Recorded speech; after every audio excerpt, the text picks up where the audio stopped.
দেখা যাচ্ছে কিছু? হ্যাঁ স্যার, দেখা যাচ্ছে। হ্যাঁ স্যার।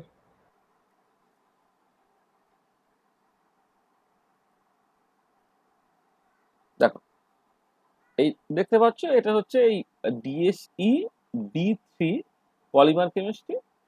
তার থিওরিটিক্যাল পার্ট প্র্যাকটিক্যাল আছে। থিওরি পার্টের হচ্ছে 4 ক্রেডিট, প্র্যাকটিক্যাল যে 2 ক্রেডিটের কোর্স। দেখো থিওরি বলে তোমার 60 লেকচার, হ্যাঁ, মানে 1 ঘন্টা 60 লেকচার তোমায় বলেছে কিন্তু।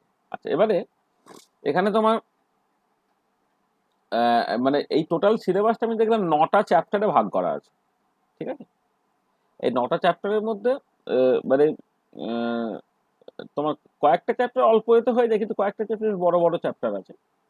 প্রথমে introduction and history of polymeric materials, সেখানে কিছু কথাবার্তা তোমার বলতে বলেছে। তার functionality and its importance, kinetics of polymerization, crystallization and crystallinity, nature and structure of polymers, determination of molecular weights of polymers, glass transition temperature and determination of Tg, polymer solution আর properties of polymers।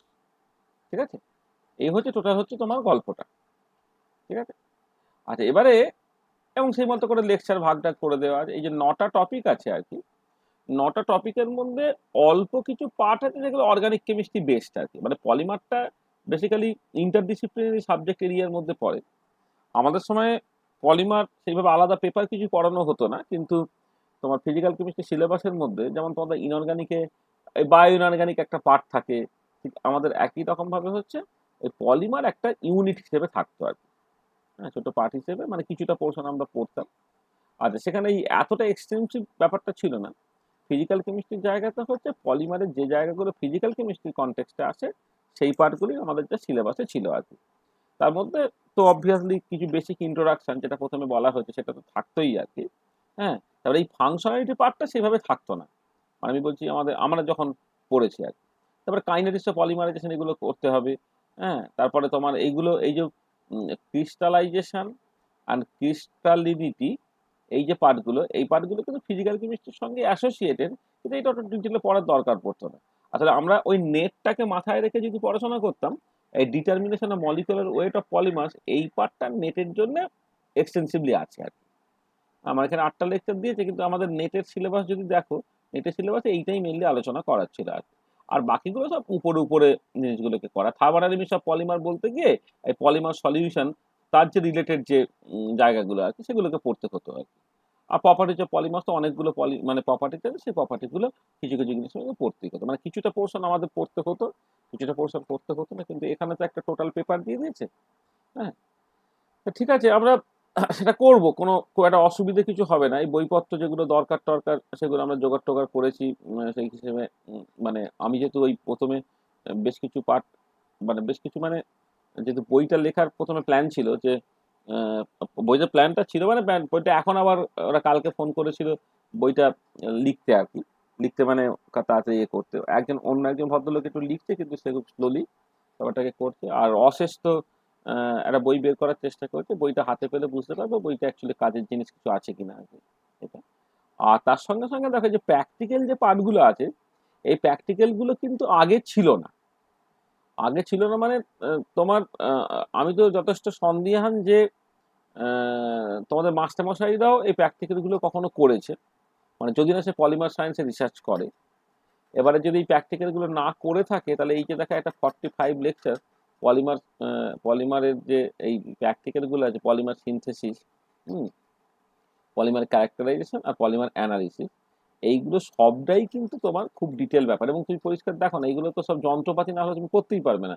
এই যে instrumental techniques, IR studies of polymer, DAC analysis of polymer, এইসব জিনিসপত্রগুলো এই তো সেই ধরনের যন্ত্রপাতি কলেজে নেই আর কি। এখান থেকে বলছে all these 7 experiments to be carried out, এই যে মুখে বলে দিল। এবারে বলো না এই যে মানে তুমি বলছো পলিমারটা নিচ্ছ, কিন্তু পলিমারের এই পার্টগুলো কি একটা নর্মাল কলেজের যে অ্যাম্বিয়েন্স তার পক্ষে করানো সম্ভব?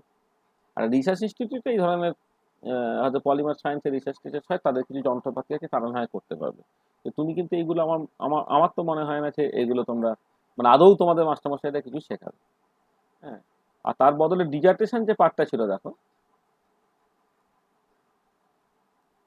digitization পার্টটা in a total of 105 lecture hours a student has to carry out research or review on a topic as assigned by the respective college. A project report and digital presentation will be required for the assessment of the student at the end of the semester. দেখি এইটুকু just লিখে ফেলেছে, কতটা freedom আছে বুঝতে পেরেছো তো? মানে তোমাকে রিসার্চ যদি মানে বাড়িতে বসে রিভিউটা তো ইজিলি করতে পারো। রিভিউ মানে ওই ফিল্ডে কি সব হয়ে গেছে হানা টানা এইসব জিনিসপত্রগুলো আছে। রিভিউটা তো খুব ইজিলি করতে পারতে।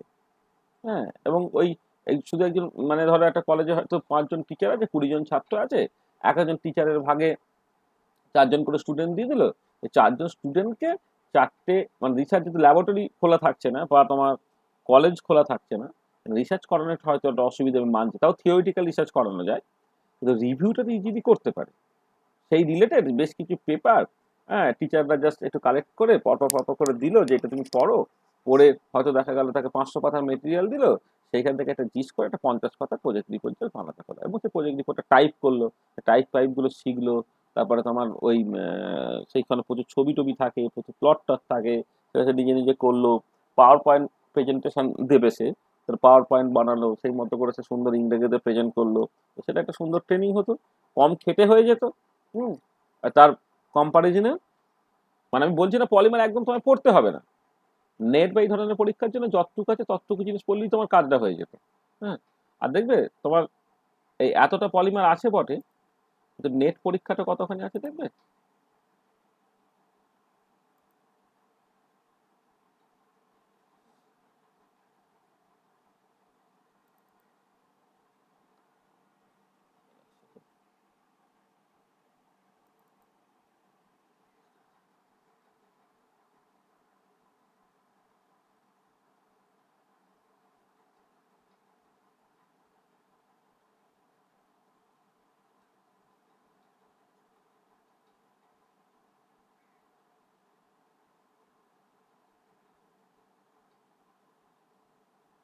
এই দেখো, দেখতে পাচ্ছ, পলিমার কেমিস্ট্রি, মোলার মাসের কাইনেটিক্স অফ পলিমারাইজেশন, এইটুকু পাঠ হচ্ছে তোমার নেটের সিলেবাসে আছে। তাহলে এইটুকু পাঠ মোটামুটি ভাবে পড়িয়ে দিলে খুব সহজে ব্যাপারটা হয়ে যায়। হুম, এটা আমি বলছিলাম আর কি, মানে তোমার মানে এতটা পলিমার পড়বে, অবশ্যই একটা পলিমার সায়েন্সে রিসার্চ করবে বা বেশি জানলে তো সবসময়ই ভালো, কিন্তু ব্যাপারটা আমার মনে হয় না খুব একটা সহজ হবে। প্র্যাকটিক্যাল পার্টটা আমার কোনো দায়িত্ব নেই, আমি থিওরিটিক্যাল পার্টটা যতটা সম্ভব করে দেওয়ার চেষ্টা করবো। ঠিক আছে, বোঝা গেল? বা থিওরিটিক্যাল পার্টটা আমি ওই সিলেবাসটা অন্তত আছে, মানে প্রথম বছর পরীক্ষা হবে বুঝতেই পারছো কি টাইপের কোশ্চেন টোশ্চেন হবে, সেগুলো একটু বোঝা সমস্যা। কিন্তু যাই হোক না কেন, আমরা মোটামুটিভাবে মানে আর ৫ জন যা কভার করবে তার থেকে অনেকটা বেশি হয়তো কভার করে দেবো, ওভারঅল জিনিসটা থাকবে, থেকে তুমি ম্যানেজ করে নিতে পারবে আর কি। আগের ডিএসসিটা মোটামুটি পরীক্ষা ঠিক ঠিক করে দিয়েছো তো?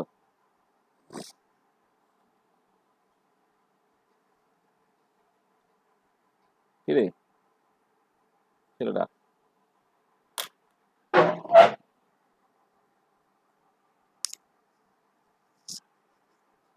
কিরে ফরটান টরটান পরীক্ষা ঠিক ঠিক করে দিয়েছিস না দিস নি? হ্যাঁ স্যার, হয়েছে মোটামুটি।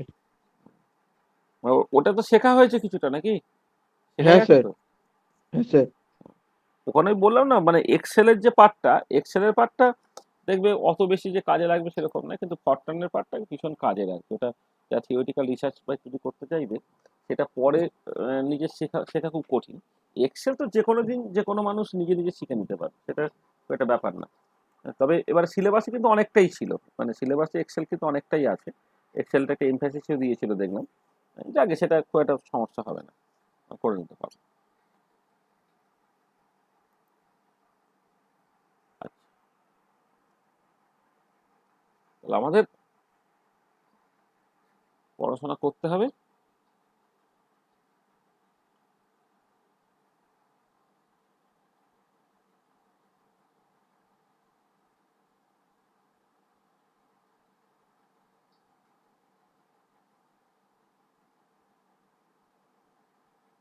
পলিমার কেমিস্ট্রি, তাই না?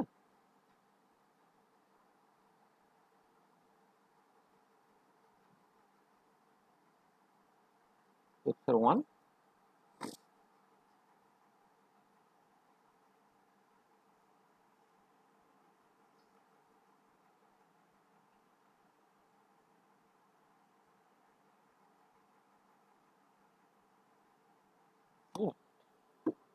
ঠিক আছে? আমরা ওই সিলেবাসটা যেরকম ভাবে আছে আমরা আস্তে আস্তে সেই রকম ভাবেই যাব। হ্যাঁ, হয়তো দু একটা ক্লাস আমরা পরবর্তীকালে তোমাদের সাথে ওই যারা নেটের ক্লাস করে তাদেরকে একসাথে করে দেওয়ার চেষ্টা করবো। ওই যে নেটের সিলেবাসে দেখলে তো খুব অল্প একটুখানি পার্ট আছে, তোমার পলিমারাইজেশন যে কাইনেটিক্সটা আছে আর মোলার বা ডিটারমিনেশনের জায়গাটা আছে, সেটা হয়তো একসাথে ওদেরকে তখন ডেকে নিয়ে বলতে পারি। কিন্তু আদারওয়াইজ তোমাদের 9টা চ্যাপ্টার আছে, শিডিউল টাইমের মধ্যে আমার জিনিসটাকে শেষ করতে হয়। পরীক্ষা এক্সপেক্টেড কোন সময় হবে বলছে? আগস্টে না জুলাইয়ের শেষের দিকে হয়ে যাবে, না আরও আগে হয়ে যাবে? স্যার জুলাই শেষের দিকে বা আগস্টে প্রথমে। এটা বলেছে কেউ, না হঠাৎ স্যার করে দেখা শুনলাম গেল যে টুক ওরকমই। করে হয়ে যাবে? দেখা গেল যে শুনলাম স্যার পিছিয়ে ওরকমই। হ্যাঁ, সেটা ঠিক আছে, মানে যদি হঠাৎ করে তারপরে হয়ে স্যার যেত তাহলে জানতে পারলে স্যার বলবো আপনাকে ফোন করে। হুম হুম, একদম। আচ্ছা, পলিমারে মানে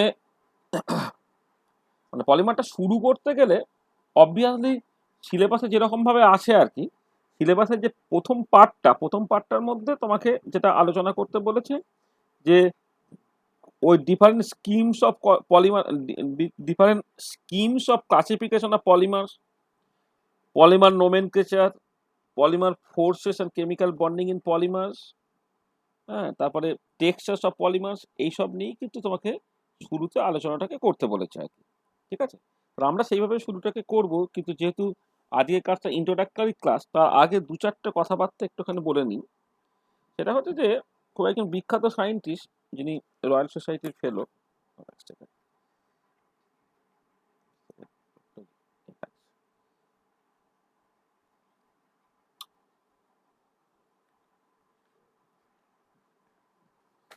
তাকে একটা কোশ্চেন করা হয়েছিল, মানে লর্ড টড, হ্যাঁ, প্রেসিডেন্ট অফ রয়্যাল সোসাইটি,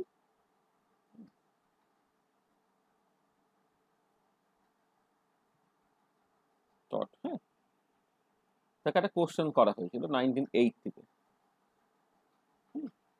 কোশ্চেনটা কি ছিল? কোশ্চেনটা ছিল, what do think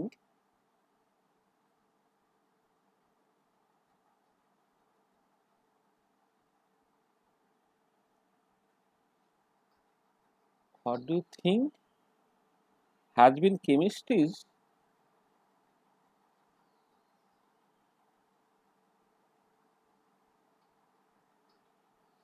biggest contribution to science?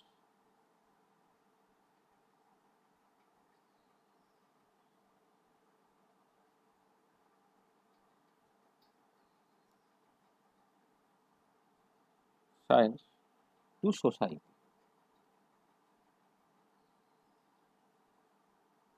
To society. ঠিক আছে, তার অ্যান্সারটা তিনি যেটা দিয়েছিলেন সেটা খুব ইন্টারেস্টিং। অ্যান্সারটা তিনি দিয়েছিলেন এইরকম ভাবে,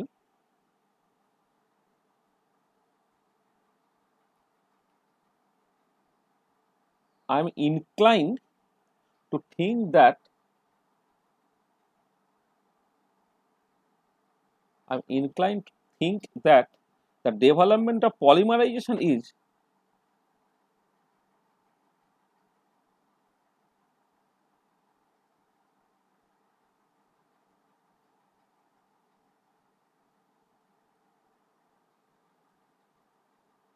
development of polymerization is perhaps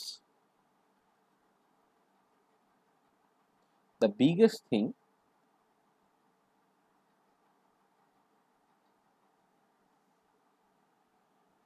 chemistry has done.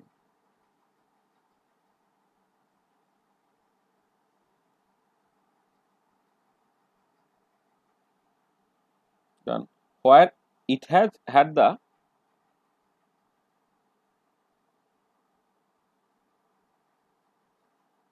it has had the biggest effect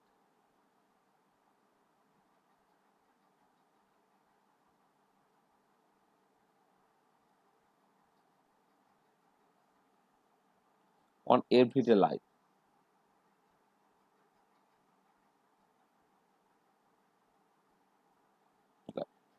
the world would be totally different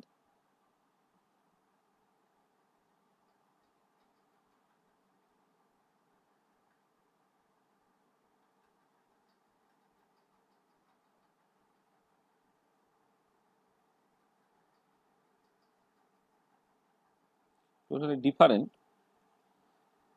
আচ্ছা কি বললাম the world would be totally different place without artificial fibers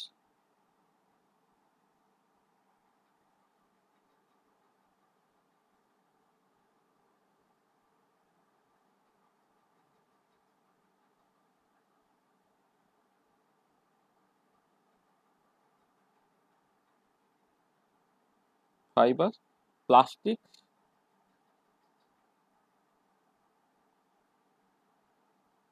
elastomers etc. Even in the field of electronics,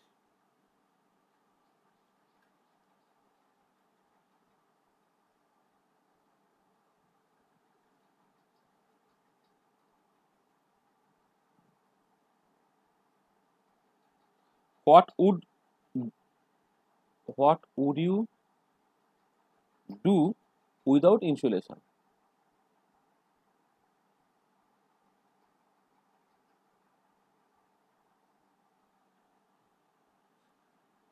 Any there you come back to polymer again and there sorry.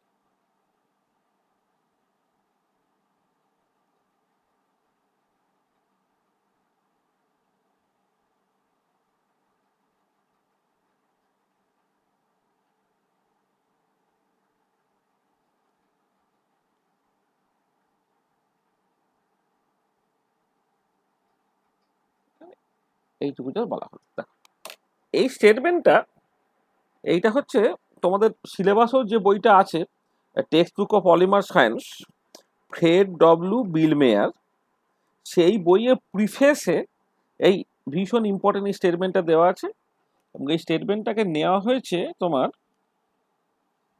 মানে যে সোর্সটা যদি তুমি দেখো সোর্সটা হচ্ছে কেমিক্যাল ইঞ্জিনিয়ারিং নিউজ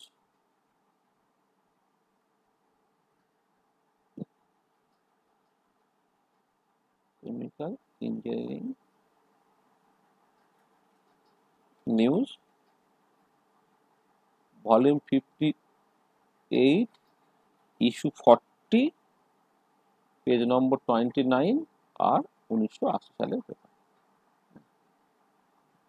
একটা journal আচ্ছা জার্নাল যখন সার্চ করবে তখন না এই দেখবেই মানে এই তোমার এতে মানে জার্নালে তোমার কি কি লাগে পেজ মানে ইয়ার লাগে মানে ভলিউম কোন ভলিউম লাগে কত নম্বর ইস্যু লাগে আর তার সঙ্গে সঙ্গে পেজ নম্বর লাগে মানে ব্যাপারটা কিরকম দেখে এখানে এই যখন যখন কোনো একটা পেপার টেপার তুমি দেখবে তখন এই দেখবে এইটা না এইটা বোল্ডে করা থাকে বোল্ডে মানে এবারে তুমি যেহেতু খাতাতে বোল্ডে লিখতে পারবে না সেই জন্য তোমাকে এটা আন্ডারলাইন করে দিতে হয় এই যেটা তুমি আন্ডারলাইন করছো সেটাকে ভলিউম রিপ্রেজেন্ট করে আর ব্যাকেট হচ্ছে ইস্যু মানে একটা ভলিউমের অনেকগুলো ইস্যু থাকতে পারে কিছু কিছু ক্ষেত্রে হচ্ছে একটা ভলিউম মানে একটাই ইস্যু কখনো কখনো একটা ভলিউমের আন্ডারে হচ্ছে একাধিক ইস্যু থাকতে পারে মানে 58 ভলিউমে 40তম ইস্যু এইটা আর পেজ নম্বর 28 সাল হচ্ছে 1980 আর তার আগে হচ্ছে তোমার জার্নাল নামটা দিয়ে দেওয়া আছে ঠিক আছে এটা এখানে লর্ড টড তার ডেজিগনেশনটা কি ডেজিগনেশনটা হচ্ছে তিনি president of royal society London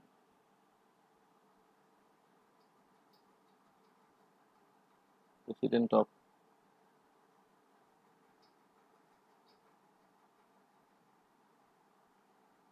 society London তাকে এই কোশ্চেনটা করা হয় তার উত্তর যে সেটা বলা তাহলে এবার তুমি বোঝার চেষ্টা করো যে তোমার পলিমার সায়েন্সের ইম্পর্টেন্সটা সত্যি সত্যি যদি তুমি একটুখানি তলিয়ে দেখো তাহলে কেমিস্ট্রির যদি সোসাইটিতে বিগেস্ট কন্ট্রিবিউশন ধরা হয় তাহলে কিন্তু পলিমার সায়েন্স সেটাই এবং সত্যি সত্যি মডার্ন যে সিভিলাইজেশন সেটা পলিমারের হেল্প ছাড়া কিন্তু একদমই অচল হয়ে যাচ্ছে এবং তুমি মানে পলিমার বা একটা ওভারঅল যে মেটেরিয়াল সায়েন্স বলতে আমি যেটা বুঝছি তার একটা যে কম্পোনেন্ট হচ্ছে পলিমার সায়েন্স। এই পলিমার সায়েন্স তোমাকে প্লাস্টিক্স, ফাইবার, ইলাস্টোমার্স, ইনসুলেটার্স এইগুলো তৈরি করতে শিখিয়েছে, এবং সত্যি সত্যি এইগুলো না থাকলে মডার্ন সায়েন্স বা মডার্ন সোসাইটি কিন্তু কমপ্লিটলি তোমার কি বলবো মানে কমপ্লিটলি মানে মানে মডার্ন সায়েন্স মানে মডার্ন সোসাইটি চলতোই না। মডার্ন সোসাইটি তুমি যা কিছু দেখবে, হ্যাঁ, মানে রিসেন্ট টাইমে তো তুমি দেখতে পাচ্ছ যে পাথরের জিনিস বা তোমার লোহার জিনিস বা তামার জিনিস বা এই ধরনের কোনো মেটালিক জিনিসপত্রগুলো কিন্তু আস্তে আস্তে পুরোপুরি রিপ্লেসড হয়ে যাচ্ছে তোমার প্লাস্টিকের জিনিসপত্র দিয়ে। এবং প্লাস্টিক অ্যাপারেন্টলি যেটা দেখে মনে হয় হচ্ছে খুব উইক, কিন্তু সেই প্লাস্টিক মানে ভীষণ ভীষণ ভীষণ ভীষণ শক্ত হতে পারে। এবং এখন প্রচণ্ড হার্ড অনেক মেটেরিয়ালই কিন্তু পলিমার দিয়ে তৈরি হচ্ছে। সেখানে পলিমার সায়েন্স এইটা খুব মানে পলিমার সায়েন্স এই সাবজেক্টটা সিলেবাসে ইনক্লুড করাটা হচ্ছে ভীষণই একটা সময়োপযোগী তোমার ডিসিশন। হ্যাঁ, এটা আজ না হয় কাল তোমাকে খুব ভালো করে শিখতেই হতো, কারণ মডার্ন সায়েন্সটা কিন্তু আলটিমেটলি ওই যে আগের যে ওই যে মেটালার্জি হ্যানা তানা ইত্যাদি যে টাইপের জিনিসপত্রগুলো ছিল, যেটা একটা সাবজেক্ট এরিয়ার মধ্যে সার্টেনলি পড়তো, আমরা ছোটবেলায় মেটালার্জি অনেকটা পড়েছি। হ্যাঁ, এইটা এখন আস্তে আস্তে আস্তে আস্তে এই জিনিসগুলোর এমফ্যাসিস সাবজেক্ট মানে কমে যাচ্ছে আর কি। মানে এইগুলো অনেক আগে মেটাল দিয়ে কিন্তু সবকিছু বানানো হতো, তাহলে ওর্স থেকে মেটাল এক্সট্রাকশন এবং সেই মেটালকে প্রসেস করা, তার ক্ষেত্রে তোমার তাকে হার্ডনেস প্রোভাইড করা, হ্যাঁ, এই যে জিনিসপত্রগুলো এগুলো খুব ইম্পর্টেন্ট ছিল। এখন তার সাথে সাথে সেগুলো ঠিক আছে, একটা ইউটিলিটি তো তাদের আছেই সবসময়, কিন্তু সেই সায়েন্সগুলো বেসিক্যালি ওল্ড সায়েন্স, অনেকটা এস্টাবলিশ সায়েন্স। কিন্তু পলিমার সায়েন্স এই রেসপেক্ট অনেকটা নতুন সায়েন্স, হ্যাঁ, বা মেটেরিয়াল সায়েন্স, ন্যানো মেটেরিয়াল, এই যে জায়গাগুলো এগুলো হচ্ছে মডার্ন সায়েন্স। এরা সিলেবাসে আস্তে আস্তে আস্তে এই জিনিসপত্রগুলো ইনক্লুড করছে। আমাদের সময়ে ওই পার্টগুলো যা রিসার্চে পড়তে হতো, পলিমারটা আমরা মেনলি রিসার্চে পড়তাম, ন্যানো মেটেরিয়ালস আমরা বেসিক্যালি রিসার্চে পড়তাম। এখন কিন্তু ওই বিএসসি এমএসসি সিলেবাসের মধ্যেও এগুলোকে ঢুকিয়ে দেওয়া হচ্ছে, যাতে তোমাদের আহ, মানে এই ধরনের রিসার্চ করতে তোমরা ইন্টারেস্টেড হও বা তোমাদের পরবর্তীকালে কিছু সুবিধা হয়। তাহলে এই বেসিক ইন্ট্রোডাকশন দিয়ে আমরা ব্যাপারটাকে শুরু করছি। এবার আমরা কাজের কথায় চলে আসি। তাহলে দেখো এই প্রথমেই যে তোমাদের সিলেবাস আছে, সেই সিলেবাসে হচ্ছে তোমার different schemes of classification of polymers এইসব জিনিসপত্র, পলিমার নোমেনক্লেচার এইসব জিনিস নিয়ে কথাবার্তা হচ্ছে। তো আমরা সেই পার্টটাকে এবার একটু আলোচনা করার চেষ্টা করব। তাহলে অবভিয়াসলি ন্যাচারালি যে জিনিসটা দিয়ে প্রথমেই শুরু করতে হবে সেটা হচ্ছে পলিমার বলতে আমি কি বুঝছি, পলিমার কাকে বলে, আর সেটা দিয়ে আমার একটু শুরু করতে হবে। আচ্ছা, সেটা দিয়ে শুরু করতে গেলে তাহলে প্রথমেই যে কথাটা বিভিন্ন বইয়ে লেখা থাকছে যে পলিমার সেটা বেসিক্যালি দুটো টার্মের কম্বিনেশন। একটা হচ্ছে পলি, পলি মানে হচ্ছে মেনি বা অনেক, আর হচ্ছে মার, মার মানে হচ্ছে তোমার বেসিক্যালি ইউনিট। তাহলে আমি এইভাবে ব্যাপারটাকে শুরু করছি। তার term polymer derives from the Greek word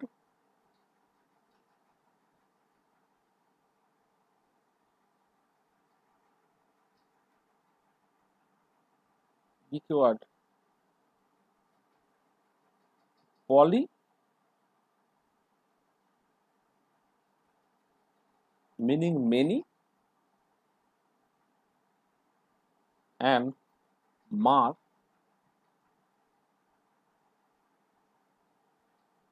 meaning unit. তাহলে পলিমার এর মধ্যে দুটো টার্ম আছে, একটা হচ্ছে পলি আর একটা হচ্ছে মার। পলি মানে হচ্ছে মেনি, আর মার মানে হচ্ছে ইউনিট। তার মানে পরিষ্কার বুঝতে পারছো অনেকগুলো ইউনিট কম্বাইন হয়ে যেটা তৈরি হবে সেটাই বেসিক্যালি পলিমার্স। তার মানে আমি জাস্ট বলতে পারি যে polymers are macromolecules which are formed by the linking together of large number of much smaller unit. মানে অনেকগুলো, তুমি ধরো অ্যাজ ফর এক্সাম্পল পলিইথিলিন যদি তুমি বলো, ইথিলিন একটা স্মল ইউনিট, অনেকগুলো ইথিলিন জুড়ে গিয়ে তোমার পলিইথিলিন তৈরি হচ্ছে। তাহলে পলিমারটাকে ডিফাইন করতে পারছো তুমি এইরকম ভাবে,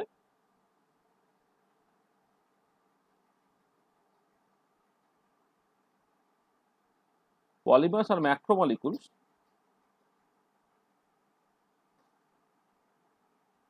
মানে বড় মলিকুল, মানে অনেকগুলো মনোমার জুড়ে জুড়ে ভীষণ বড় একটা ম্যাক্রোমলিকুল তৈরি হয়ে যায়। Macromolecules which are formed,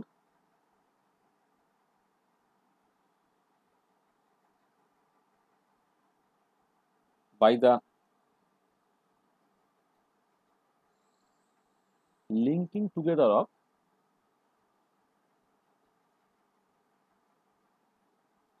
large number of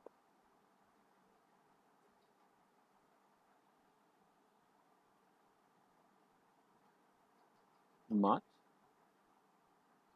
smaller units. তাহলে পলিমার্স যে ডেফিনেশন যদি তুমি বলো, ডেফিনেশনটাকে নর্মালি লোকে এইরকম ভাবে বলে যে পলিমার্স আর মানে বিভিন্ন বইয়ে বিভিন্ন রকমের ডেফিনেশন আছে, এই ডেফিনেশন স্ট্যান্ডার্ড ডেফিনেশন হিসেবে চলে।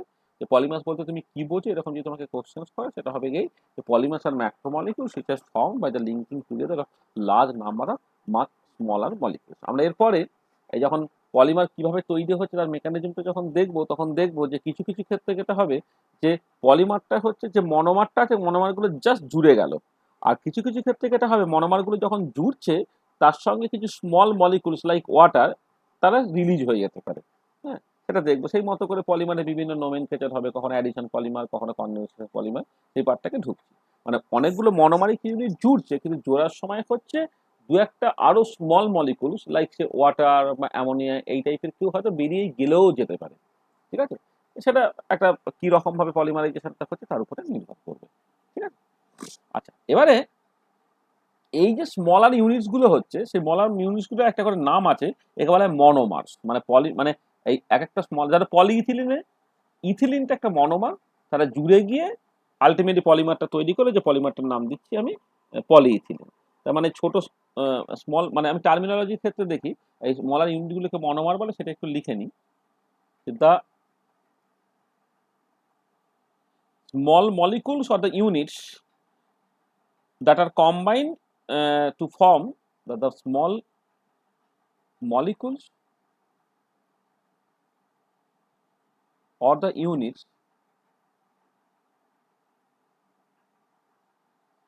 that combine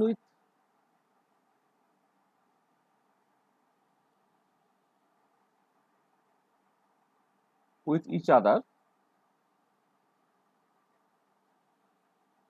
to form polymer molecules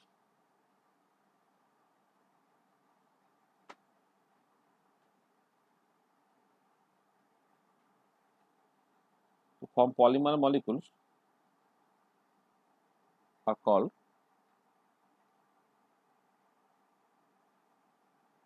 monomers। তার মানে আমরা জাস্ট বলতে পারবো যে polymers are macromol which are formed by linking together of large number of monomer. যে স্মলার যে ইউনিটগুলো, সেই ইউনিটগুলো বলছে মনোমার। তাহলে মনোমারগুলোকে জুড়ে গিয়ে তোমার বেসিক্যালি পলিমারটা তৈরি হচ্ছে। আর এবারে এই মনোমারগুলো যে যুক্ত হয়ে পলিমার তৈরি হচ্ছে, সেই যে প্রসেসটা, সেই প্রসেসটাই হচ্ছে আমার পলিমারাইজেশন। প্রসেস মানে বেসিক্যালি রিয়াকশন, সেই রিয়াকশনটাই হচ্ছে আমার পলিমারাইজেশন। তাহলে পলিমারাইজেশনটা কি? The reaction by which the monomers combine to form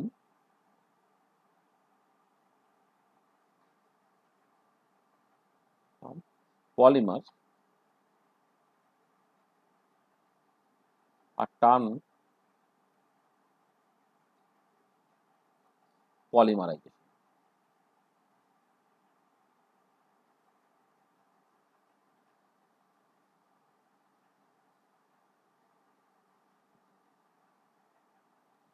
polymerisation, ঠিক আছে। তাহলে দেখো এই যে এই এই এই তিনটা টার্ম তুমি একটুখানি ভালো করে জেনে রাখবে। একটা হচ্ছে পলিমারাইজেশন বলতে আমি কি বুঝছি, মনোমার বলতে কি বুঝছি, আর পলিমার বলতে কি বুঝছি। ঠিক আছে, এই তিনটে টার্ম তোমার ভালো করে একটু মাথায় রাখা দরকার। ঠিক আছে,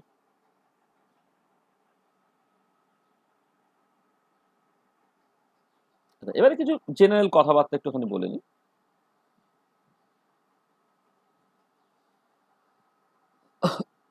আচ্ছা দেখো, তোমার যদি একটা পলিমার তুমি কনসিডার করো, সেক্ষেত্রে মনোমার গুলো জুড়ে গিয়ে তো পলিমার তৈরি হচ্ছে। এবারে ঠিক এক্স্যাক্টলি কতগুলো মনোমার জুড়ে গিয়ে পলিমারটা তৈরি হচ্ছে তার যে একটা ঠিক ঠিক সংখ্যা আছে সেরকম ব্যাপার নয়। মানে কখনো হতে পারে যে হয়তো কয়েকশো বা কয়েক হাজার বা ইভেন কয়েক লক্ষ মলিকুলও কিন্তু একে অপরের সঙ্গে জুড়ে যেতে পারে। এবং অবভিয়াসলি যখন অনেকগুলো রকম ছোট ছোট মনোমার ইউনিট জুড়ে গিয়ে একটা পলিমারিক ইউনিট তৈরি করছে, তাহলে সেই পলিমারিক পার্টটা অবশ্যই তার বিশাল সাইজ খুব বড় হবে। তারপরে তোমার তার মলিকুলার ওয়েট প্রচন্ড বড় হবে। এবার সাইজ যদি খুব বড় হয়ে যায় সেটাকে, মলিকুলার ওয়েট যদি খুব বেশি হয়ে যায় সেটাকে তুমি জাস্ট সিম্পলি ম্যাক্রোমলিকুল বলতে পারো। হ্যাঁ, সেটা সবসময়ই হয় আর কি। তাহলে জাস্ট দু চারটে কথাবার্তা একটুখানি বলে নিই যে there maybe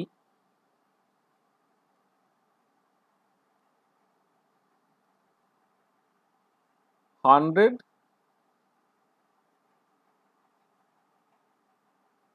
thousands, tens of thousands,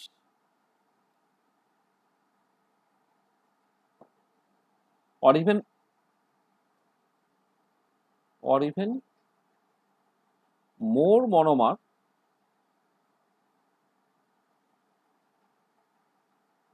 units আর কি combine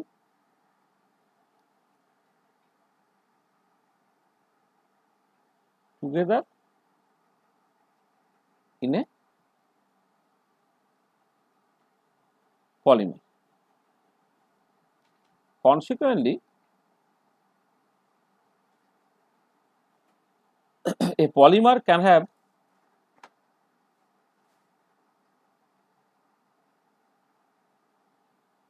molecular weight of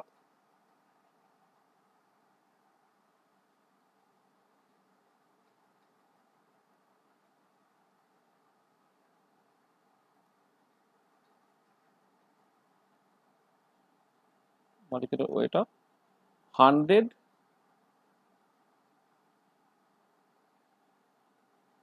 thousands,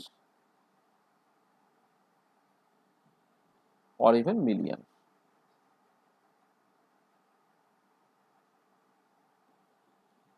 মানে তুমি ধরো অ্যাজ ফর এক্সাম্পল হিমোগ্লোবিন, সেটা বেসিক্যালি একটা পলিমারিক ইউনিট বা ম্যাক্রোমলিকুল। হিমোগ্লোবিনের ক্ষেত্রে দেখবি তার মলিকুলার ওয়েট 63,500-র মতো। তার মানে ওই যে মানে কয়েকশো বা কয়েক হাজার বা ইভেন লক্ষাধিক এরকম মলিকুলার ওয়েট হওয়াটা কোনো একটা ম্যাক্রোমলিকুলার পলিমারিক ইউনিটের ক্ষেত্রে হচ্ছে ভীষণ একটা সিম্পল ব্যাপার। আচ্ছা, এবার অবভিয়াস সাইজটা খুব বড় হবে, তার সঙ্গে সঙ্গে যখন মলিকুলার ওয়েটটা প্রচন্ড বেশি হচ্ছে তাহলে সাইজটা প্রচন্ড বেশি হয়ে যাবে। মানে আমি বলছি দেয়ার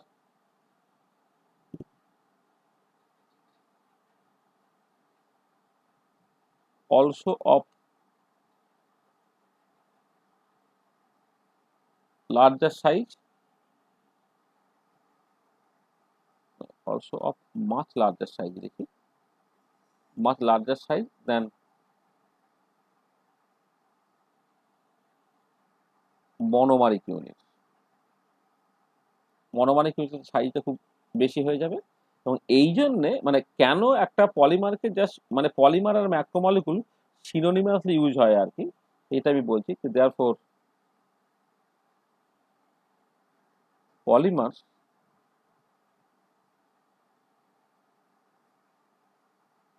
are a class of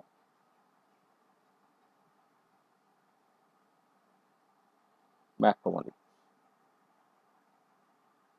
তাই অনেক সময় ম্যাক্রোমলিকুলস পলিমারটা সিনোনিমাসলি ইউজড হয় আর কি। সিনোনিমাসলি যখন ইউজ হচ্ছে তোমাকে বুঝতে হবে যে কেন ম্যাক্রো মানে বড়, তাই তো অনেক বেশি। কেন ম্যাক্রোমলিকুল নাম হচ্ছে, কারণ কয়েকশো বা কয়েক হাজার বা কয়েক লক্ষ মনোমারিক ইউনিট তারা জুড়ে গিয়ে যদি পলিমারিক ইউনিটটা তৈরি করছে, পলিমারিক ইউনিটের সাইজ প্রচন্ড বেশি হবে, তার মলিকুলার ওয়েট প্রচন্ড বেশি হবে। সেই জন্য এই পলিমারকে তুমি একটা স্পেশাল ক্লাস অফ ম্যাক্রোমলিকুলস তুমি বলতে পারো আর কি। আসলে এটা মানে জাস্ট পলিমার মানেই ম্যাক্রোমলিকুল এরকম ব্যাপার নয়। মানে পলিমার হচ্ছে ম্যাক্রোমলিকুলগুলোর মধ্যে একটা পার্টিকুলার পার্ট আর কি। এমন হতে পারে একটা সিঙ্গেল মলিকুল, সেটার মধ্যে হয়তো ওরকম রিপিটিং ইউনিট নেই, মানে ছোট ছোট স্মল মনোমারিক ইউনিটগুলো জুড়ে গিয়ে পলিমার তৈরি হচ্ছে এরকম একটা সিচুয়েশন হয়তো নয়, কিন্তু মলিকুলটা ইটসেলফ তার ভীষণ লার্জ একটা মানে ভীষণ হাই একটা মলিকুলার ওয়েট আছে আর কি। হ্যাঁ, সেটাও তোমার ম্যাক্রোমলিকুল হতে পারে। তার মানে যেটা গল্প সেটা হচ্ছে এই যে মানে পলিমার্স আর ম্যাক্রোমলিকুলস, কিন্তু সমস্ত ম্যাক্রোমলিকুলসই কিন্তু পলিমার নয়। সেটা আমরা পরে যখন ম্যাক্রোমলিকুল নিয়ে আরো কিছু ক্লাসিফিকেশন করবো তখন তোমার কাছে ব্যাপারটা পরিষ্কার হয়ে যাবে আর কি। হ্যাঁ, যে যে সমস্ত পলিমারই ম্যাক্রোমলিকুল, কিন্তু সমস্ত ম্যাক্রোমলিকুল পলিমার নাও হতে পারে। আচ্ছা, এবারে সিম্পলেস্ট যে তুমি পলিমারটা নিয়ে মাথা ঘামাও আর কি, সেটা বেসিক্যালি পলিইথিলিন। তাহলে এটা একটুখানি মনে রাখবে যে simplest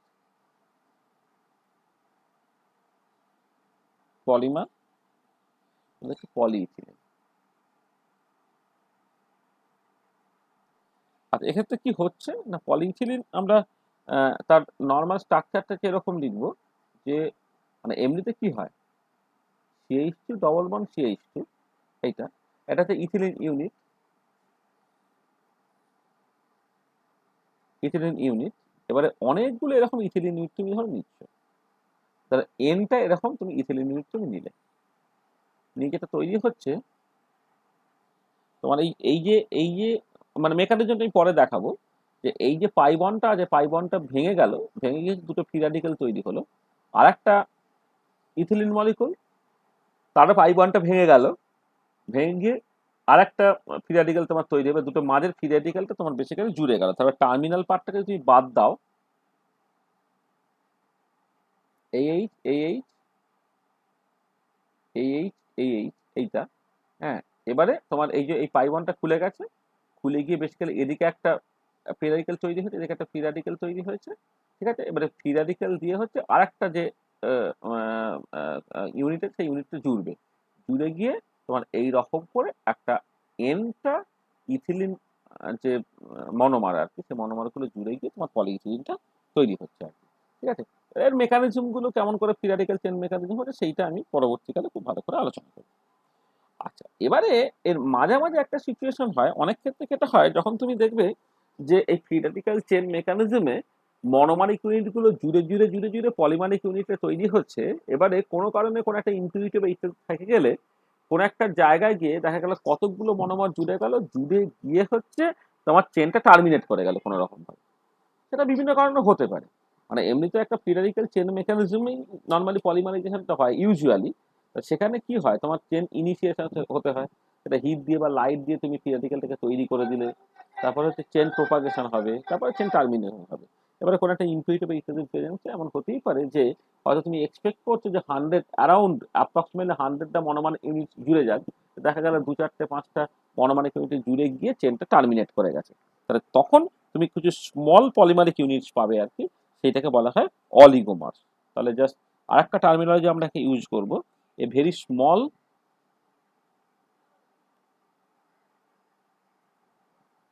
polymer is often called oligomer।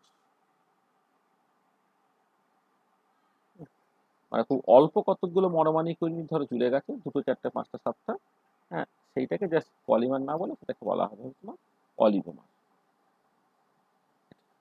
ঠিক আছে।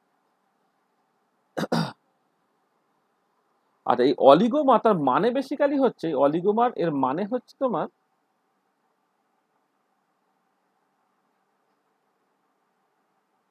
মিনস হচ্ছে several unit,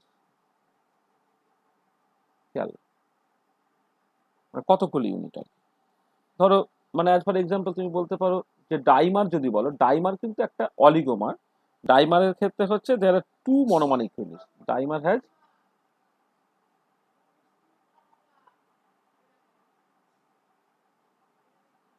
two monomeric unit. Trimer ধরো, তার ক্ষেত্রে has three monomeric unit. Tetramer has four monomeric unit. তাহলে সেই মতো করে তোমার বিভিন্ন রকমের নামগুলো তোমার থাকতে পারে। ডাইমার, ট্রাইমার, টেট্রামার, এগুলো বেসিক্যালি পলিমার বলা হয় যাবে না, আমার মনোমার তো বলা যাবেই না, তারা বেসিক্যালি তোমার অলিগোমার, ঠিক আছে। হুম, তার মানে তুমি জাস্ট এইভাবে ভাবতে পারো যে এই যে ধরো মনোমার গুলোকে যদি তুমি একটা মাইক্রো মলিকুল কনসিডার করো, তাহলে অ্যাকচুয়ালি ম্যাক্রো মলিকুল যেটা তৈরি হচ্ছে সেটা হচ্ছে এই মাইক্রো মলিকুলস গুলো তাদের একটা কম্বিনেশন করে, এবং সেই কম্বিনেশনটা ইউনিক কোভ্যালেন্ট বন্ডিং দিয়ে হয়। তাহলে জাস্ট এইভাবেও তুমি একটা জিনিস বলতে পারো যে macro molecule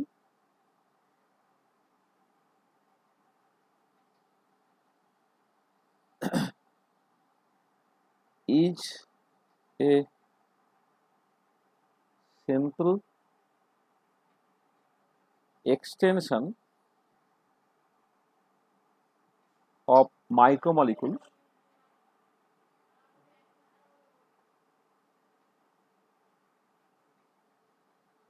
in which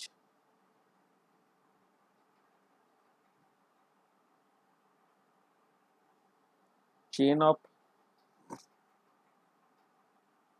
atoms are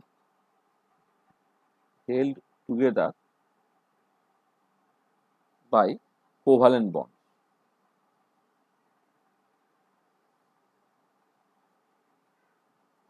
মানে মাইক্রোমলিকুল বা মনোমারিক ইউনিটগুলো তারা যে একে অপরের সঙ্গে জুড়ছে না, সেই জোড়াটা কিন্তু ইউজুয়ালি দেবে কোভালেন্ট বন্ড দিয়ে হবে। আমি জাস্ট দু একটা কিভাবে তৈরি হচ্ছে মেকানিজমটা যখন দেখাবো তখন কিন্তু তোমার কাছে ব্যাপারটা পরিষ্কার হয়ে যাবে। ঠিক আছে?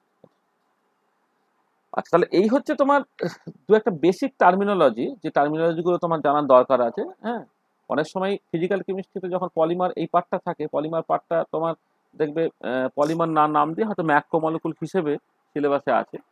পলিমারকে কেন ম্যাক্রোমলিকুল বলা হচ্ছে সেটা তোমার কাছে পরিষ্কার। এটা একটা জিনিস খেয়াল রাখবে যে পলিমার্স আর ম্যাক্রোমলিকুল, শুধু ম্যাক্রোমলিকুলস মানেই পলিমার্স নয়। পলিমার হতে গেলে কিন্তু তোমাকে যেটা খেয়াল রাখতে হবে যে এরকম স্মল আর ইউনিট কিছু কাজ জুড়ছে, এইটা কিন্তু বোঝার দরকার আছে আর কি। মানে একটা সিঙ্গেল মলিকুল যেখানে কোনো রিপিটিং মনোমানিক ইউনিট নেই আর কি, তাকে তুমি পলিমার বলতে পারো, যেটাকে সিম্পল ম্যাক্রোমলিকুলই বলতে হবে আর কি। তাহলে আমি এখানে পলিমার, মনোমার, অলিগোমার, পলিমারাইজেশন, ম্যাক্রোমলিকুলস এই টাইপের বেশ কিছু টার্মিনোলজি ইউজ করলাম। এই টার্মিনোলজিগুলো সম্বন্ধে তোমার পরিষ্কার একটা ধারণা তোমার থাকতে হবে আর কি। এই যে ম্যাক্রোমলিকুল, এই যে টার্মিনোলজি আমি ইউজ করেছি আর কি, হ্যাঁ, এটাকে খেয়াল রাখবে। ঠিক আছে? তাহলে এইটা হচ্ছে প্রথম বেসিক কিছু কথাবার্তা আমরা বললাম। আচ্ছা, এবারে আমি আমাদের মেন যে জায়গায় চলে আসি। মেন জায়গায় হচ্ছে প্রথমেই যে জিনিসটা তোমাকে আলোচনা করতে বলেছে সিলেবাসের মধ্যে, সেটা হচ্ছে তোমার টাইপস অফ পলিমার আর different schemes of classification of polymer বা টাইপস অফ পলিমার, সেইটাকে আমাকে জাস্ট প্রথমে একটুখানি আলোচনা করতে হবে। তাহলে আমি নেক্সট যে টপিকটা নিয়ে কথাবার্তা বলবো সেটা হচ্ছে টাইপস অফ পলিমার।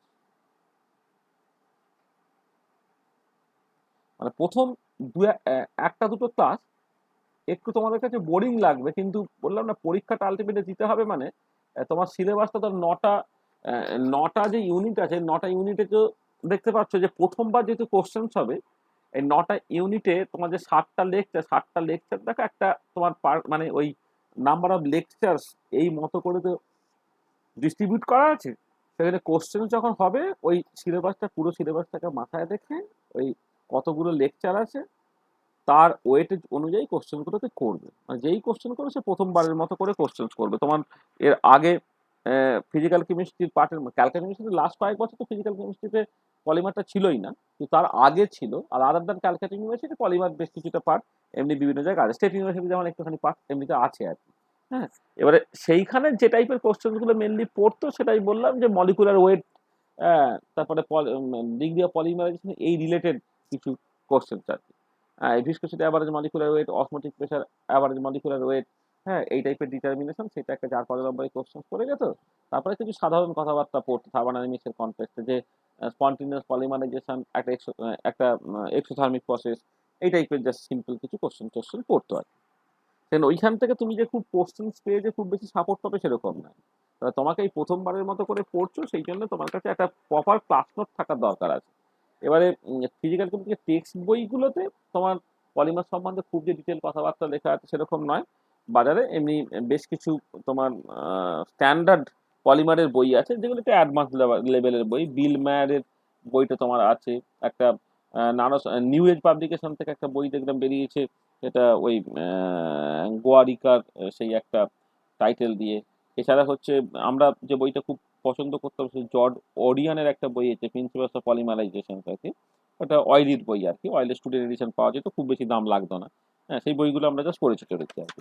তো সেই বইগুলো তুমি একটা তো প্রেমময় ঘোষের বইটা হচ্ছে খুব ভালো, খুবই নাম করা বই আর কি, আমাদের রাজাবাজার সায়েন্স কলেজে মাস্টারমশাই ছিলেন, হ্যাঁ, পি ঘোষ আর কি। হ্যাঁ, সেই বইটা তোমরা পরে পারলে জোগাড় টোগাড় করবে আর কি। হ্যাঁ, কিন্তু আমরা অন্তত ক্লাস নোটের মধ্যে যেন পুরো জিনিসটা থাকে, তার মধ্যে বললাম না কিছু কিছু জিনিস তো বোরিং হতেই পারে, কারণ তোমাকে তো আলটিমেটলি সিলেবাসটা কভার করতে হবে। সিলেবাসে যদি বেশ কিছু বোরিং টপিক থাকে তুমি কি করবে? হ্যাঁ, সেটাকে কভার করতে হবে। আর এটা ঠিক ঠিক টিপিক্যাল যে ফিজিক্যাল কেমিস্ট্রি সেরকম নয় তো, যে সেখানে তোমার ধরো আমরা যে টাইপের ফিজিক্যাল কেমিস্ট্রি পড়াতে অভ্যস্ত, তাতে কি হচ্ছে এক একটা দিনে হচ্ছে এক একটা সেন্ট্রাল রেজাল্ট জাস্ট বলা হয়, সেখানে মনে রাখা সুবিধে ফর্ম স্ক্যানিং জিনিসগুলোকে কষা যায়।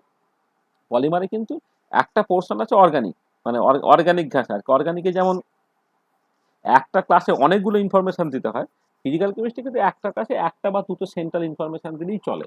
এবারে সেই রেজাল্ট, সেই সেন্ট্রাল রেজাল্টটাকে বেস করে ঘুরপাক খায়, সেই রেজাল্টটা কি করে আসছে, সেই রেজাল্টের কিছু কনসিকোয়েন্সেস কি আছে, এগুলো বলতে হয়। কিন্তু অর্গানিকে কিন্তু তুমি দেখবে যে মানে একজন মাস্টারমশাই যখন একটা হয়তো রেট্রোসিনথেসিস করাচ্ছে, রেট্রোসিনথেসিস করাচ্ছে, সে কিন্তু একদিনে একটা মলিকিউল তার করলে চলবে না, একদিনে হচ্ছে 5টা 10টা 15টা, বা কোনো একটা ট্রান্সফরমেশন করানো হচ্ছে, হ্যাঁ, বা কোনো একটা মানে এই টাইপের আর কি, তাকে কিন্তু বেশ এক একদিনে অনেকটা পার্ট পড়াতে হয়, এবং কিছু কিছু পার্ট তো অবভিয়াসলি মেমোরাইজ করতে হয়। আমাদেরও সেই প্রথম দিকে কিছু ওরকম করতে হবে। তারপরে যখন ফিজিক্যাল কেমিস্ট্রি রিলেটেড পার্টগুলো থেকে যাবে, তখন এক এক দিন এক একটা সেন্ট্রাল রেজাল্ট জাস্ট বলে নেওয়া যাবে। তাহলে আমরা নেক্সট যেটা চলে এলাম, যে টাইপস অফ পলিমার। ঠিক আছে? আচ্ছা, এই টাইপস অফ পলিমার এইটা বিভিন্ন বইয়ে দু রকম করে মেনলি ক্লাসিফিকেশনটাকে করা থাকে।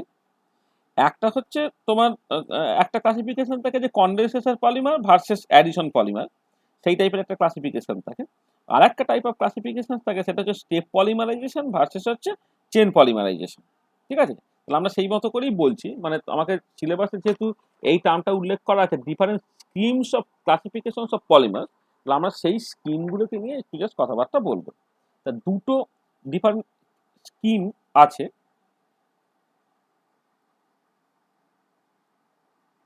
দেয়ার are two common types of classification.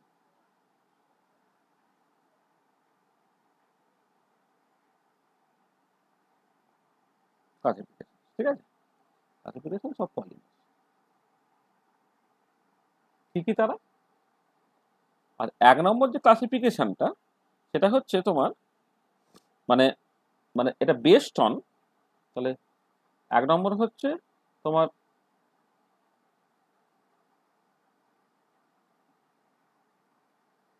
Based on the composition or structure of polymer. Composition or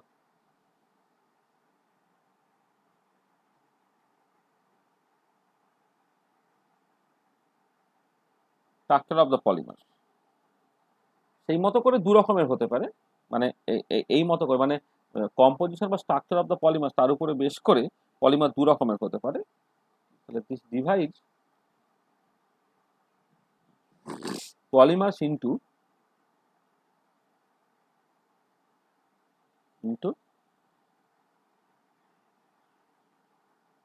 এক হচ্ছে কনডেনসেশন পলিমার,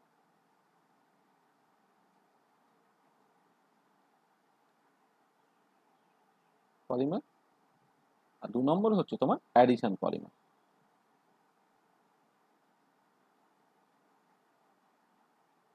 অ্যাডিশন পলিমার, এটা কনডেনসেশন পলিমার আর হচ্ছে অ্যাডিশন পলিমার। এইটা এক রকমের ক্লাসিফিকেশন।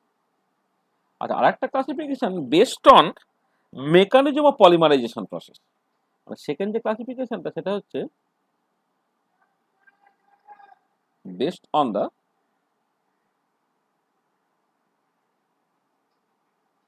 mechanism of the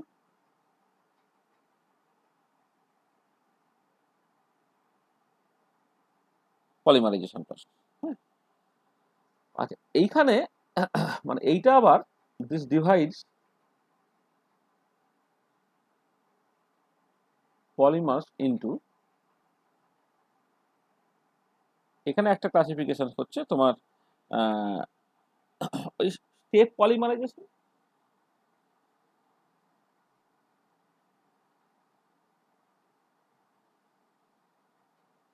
আর দু নম্বর হচ্ছে তোমার চেন পলিমারাইজেশন।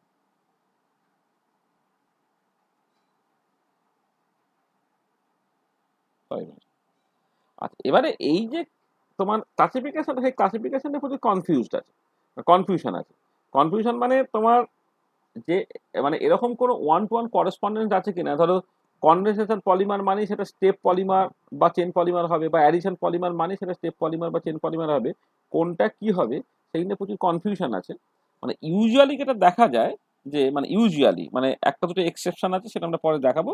হ্যাঁ, যে তোমার এই যে চেন পলিমারাইজেশন, সরি মানে তোমার প্রথম যে পার্টটা আর কি, তোমার মানে এই যে অ্যাডিশন মানে মানে এই যে রিয়াকশন গুলো করছো তোমাদের অ্যাডিশন যদি তুমি কনসিডার করো, দেখা যাচ্ছে অ্যাডিশন হয়ে আলটিমেটলি যেটা তৈরি হয় সেটা হচ্ছে চেন পলিমারাইজেশন টেকনিক ইউজ করে তোমার বেসিক্যালি হচ্ছে অ্যাডিশন পলিমারটা তৈরি হয়। যেমন আমি এক্সাম্পল বলছি, যে পলিইথিলিন যখন তুমি কনসিডার করলে, এই পলিইথিলিন এই পার্টিকুলার কেসে তুমি দেখতে পাচ্ছ যে ইথিলিন মলিকুল জাস্ট সিম্পলি জুড়ে যাচ্ছে by free radical chain mechanism. তার মানে চেন মেকানিজমে বা চেন পলিমারাইজেশন করে যে পলিমারগুলো তৈরি হয় সেটা ইউজুয়ালি হচ্ছে তোমার অ্যাডিশন পলিমার। তাহলে আমি জাস্ট এটা এখানে বলে নিচ্ছি, সেটা হচ্ছে it is observe that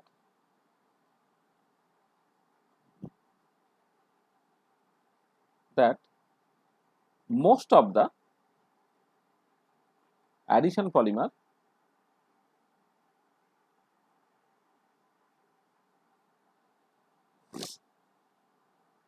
are produced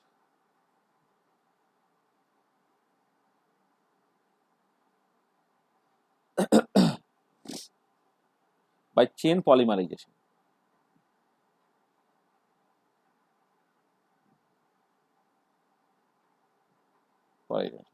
তাহলে উল্টো দিকে তোমার most of the, on the other hand,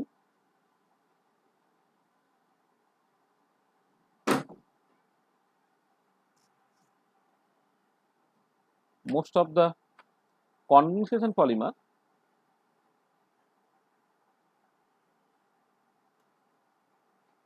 are produced by step polymerization. তাহলে কি বললাম, তাহলে most of the addition polymers are produced by chain polymerization, আর most of the condensation polymers are produced by step polymerization। ঠিক আছে, এইটা সেই জন্যে মানে যেটা হয় আর কি, যে তোমার এই চেন পলিমার বা চেন পলিমারাইজেশন আর অ্যাডিশন পলিমার তারা সিনোনিমাসলি ইউজড হয়, আর স্টেপ পলিমারাইজেশন আর কনডেনসেশন পলিমার তারা হচ্ছে সিনোনিমাসলি ইউজড হয়। ঠিক আছে, মানে সেই জন্য আমি জাস্ট বলতে পারি therefore condensation and steps polymerization are often used synonymously.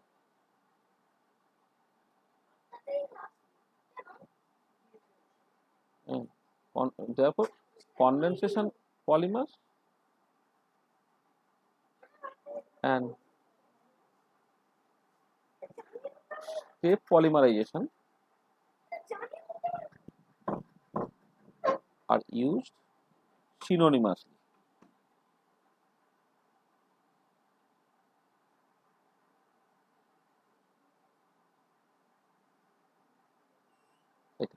এটা আবার উল্টো দিকে তোমার তোমার অ্যাডিশন পলিমার আর তার সাথে হচ্ছে চেন পলিমারাইজেশন, সেটা সিনোনিমাসলি ইউজ হয়।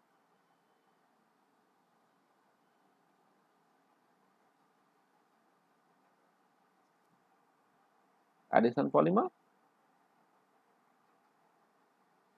and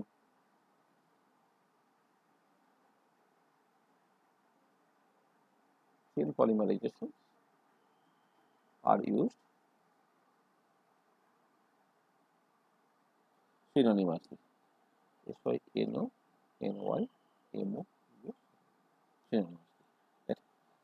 আচ্ছা, এবারে একটা জিনিস আমরা পরে আমি একটুখানি এগোই, তাহলে বোঝা যাবে যে ইউজুয়ালি এটা হয়, কিন্তু বারবার খেয়াল রাখো it is most of the কেসে এটা হয়, কিন্তু আমরা পরবর্তীকালে দেখবো যে অ্যাডিশন পলিমার সেটা হচ্ছে তোমার স্টেপ পলিমারাইজেশন হয়ে তৈরি হতে পারে, বা কনডেনসেশন পলিমার সেটা কিন্তু চেন পোলারাইজেশন হয়ে তৈরি হতে পারে। কিন্তু ইউজুয়ালি এই সিচুয়েশনটা হয়, মানে যেটা হচ্ছে যখন তুমি পলিমারের ক্লাসিফিকেশনটাকে করবে, একটা ক্লাসিফিকেশন যেটা basically based on the composition of structure, সেখান থেকে কনডেনসেশন এবং অ্যাডিশন পলিমার তুমি পাচ্ছ। আর আরেকটা পলিমারাইজেশন যখন পলিমারটা তৈরি হচ্ছে, সেই যে প্রসেসটা, সেইখান থেকে তোমার স্টেপ আর চেন, হ্যাঁ, এই দুটো তুমি পসিবিলিটি পাচ্ছ।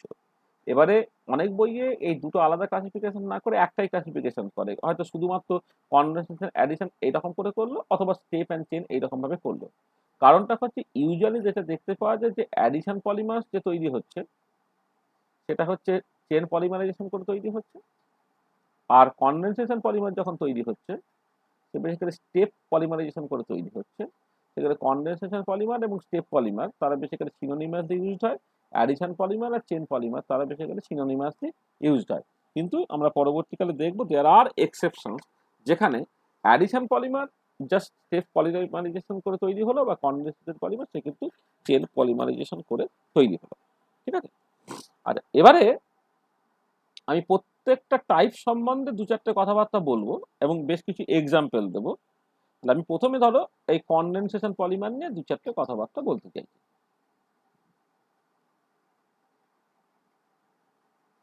কনডেনসেশন পলিমার, আচ্ছা, কনডেনসেশন পলিমার বেসিক্যালি হচ্ছে কনডেনসেশন রিয়াকশনস করে তৈরি হয়। হ্যাঁ, কনডেনসেশন রিয়াকশনসটা কি? কনডেনসেশন রিয়াকশন যখন হয় যে তখন এই যে মনোমারিক ইউনিটস, যেগুলোকে আমি মনোমার বলছি আর কি, তারা যখন কম্বাইন করছে কিছু স্মল মলিকুল কিন্তু ওখান থেকে বেরিয়ে যায়। স্মল মলিকুল মানে নর্মালি জল হতে পারে। আমি একটা এক্সাম্পল দিচ্ছি তাহলে তোমার পরিষ্কার হবে। ধরো আমি প্রথমে ডেফিনেশনটাকে বলি। ডেফিনেশন হচ্ছে হচ্ছে যে condensation polymer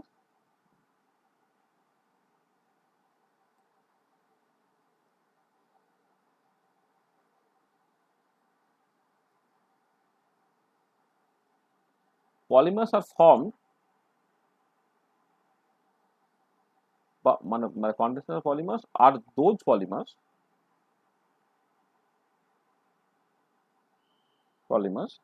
that are formed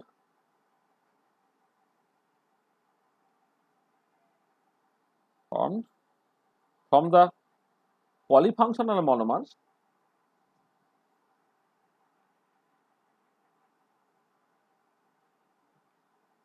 মানে একাধিক ফাংশনাল গ্রুপ আছে আর কি, পলিফাংশনাল মনোমার্স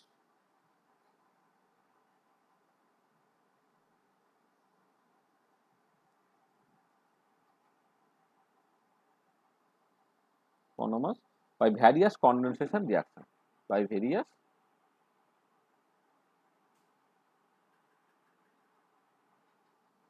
condensation reactions where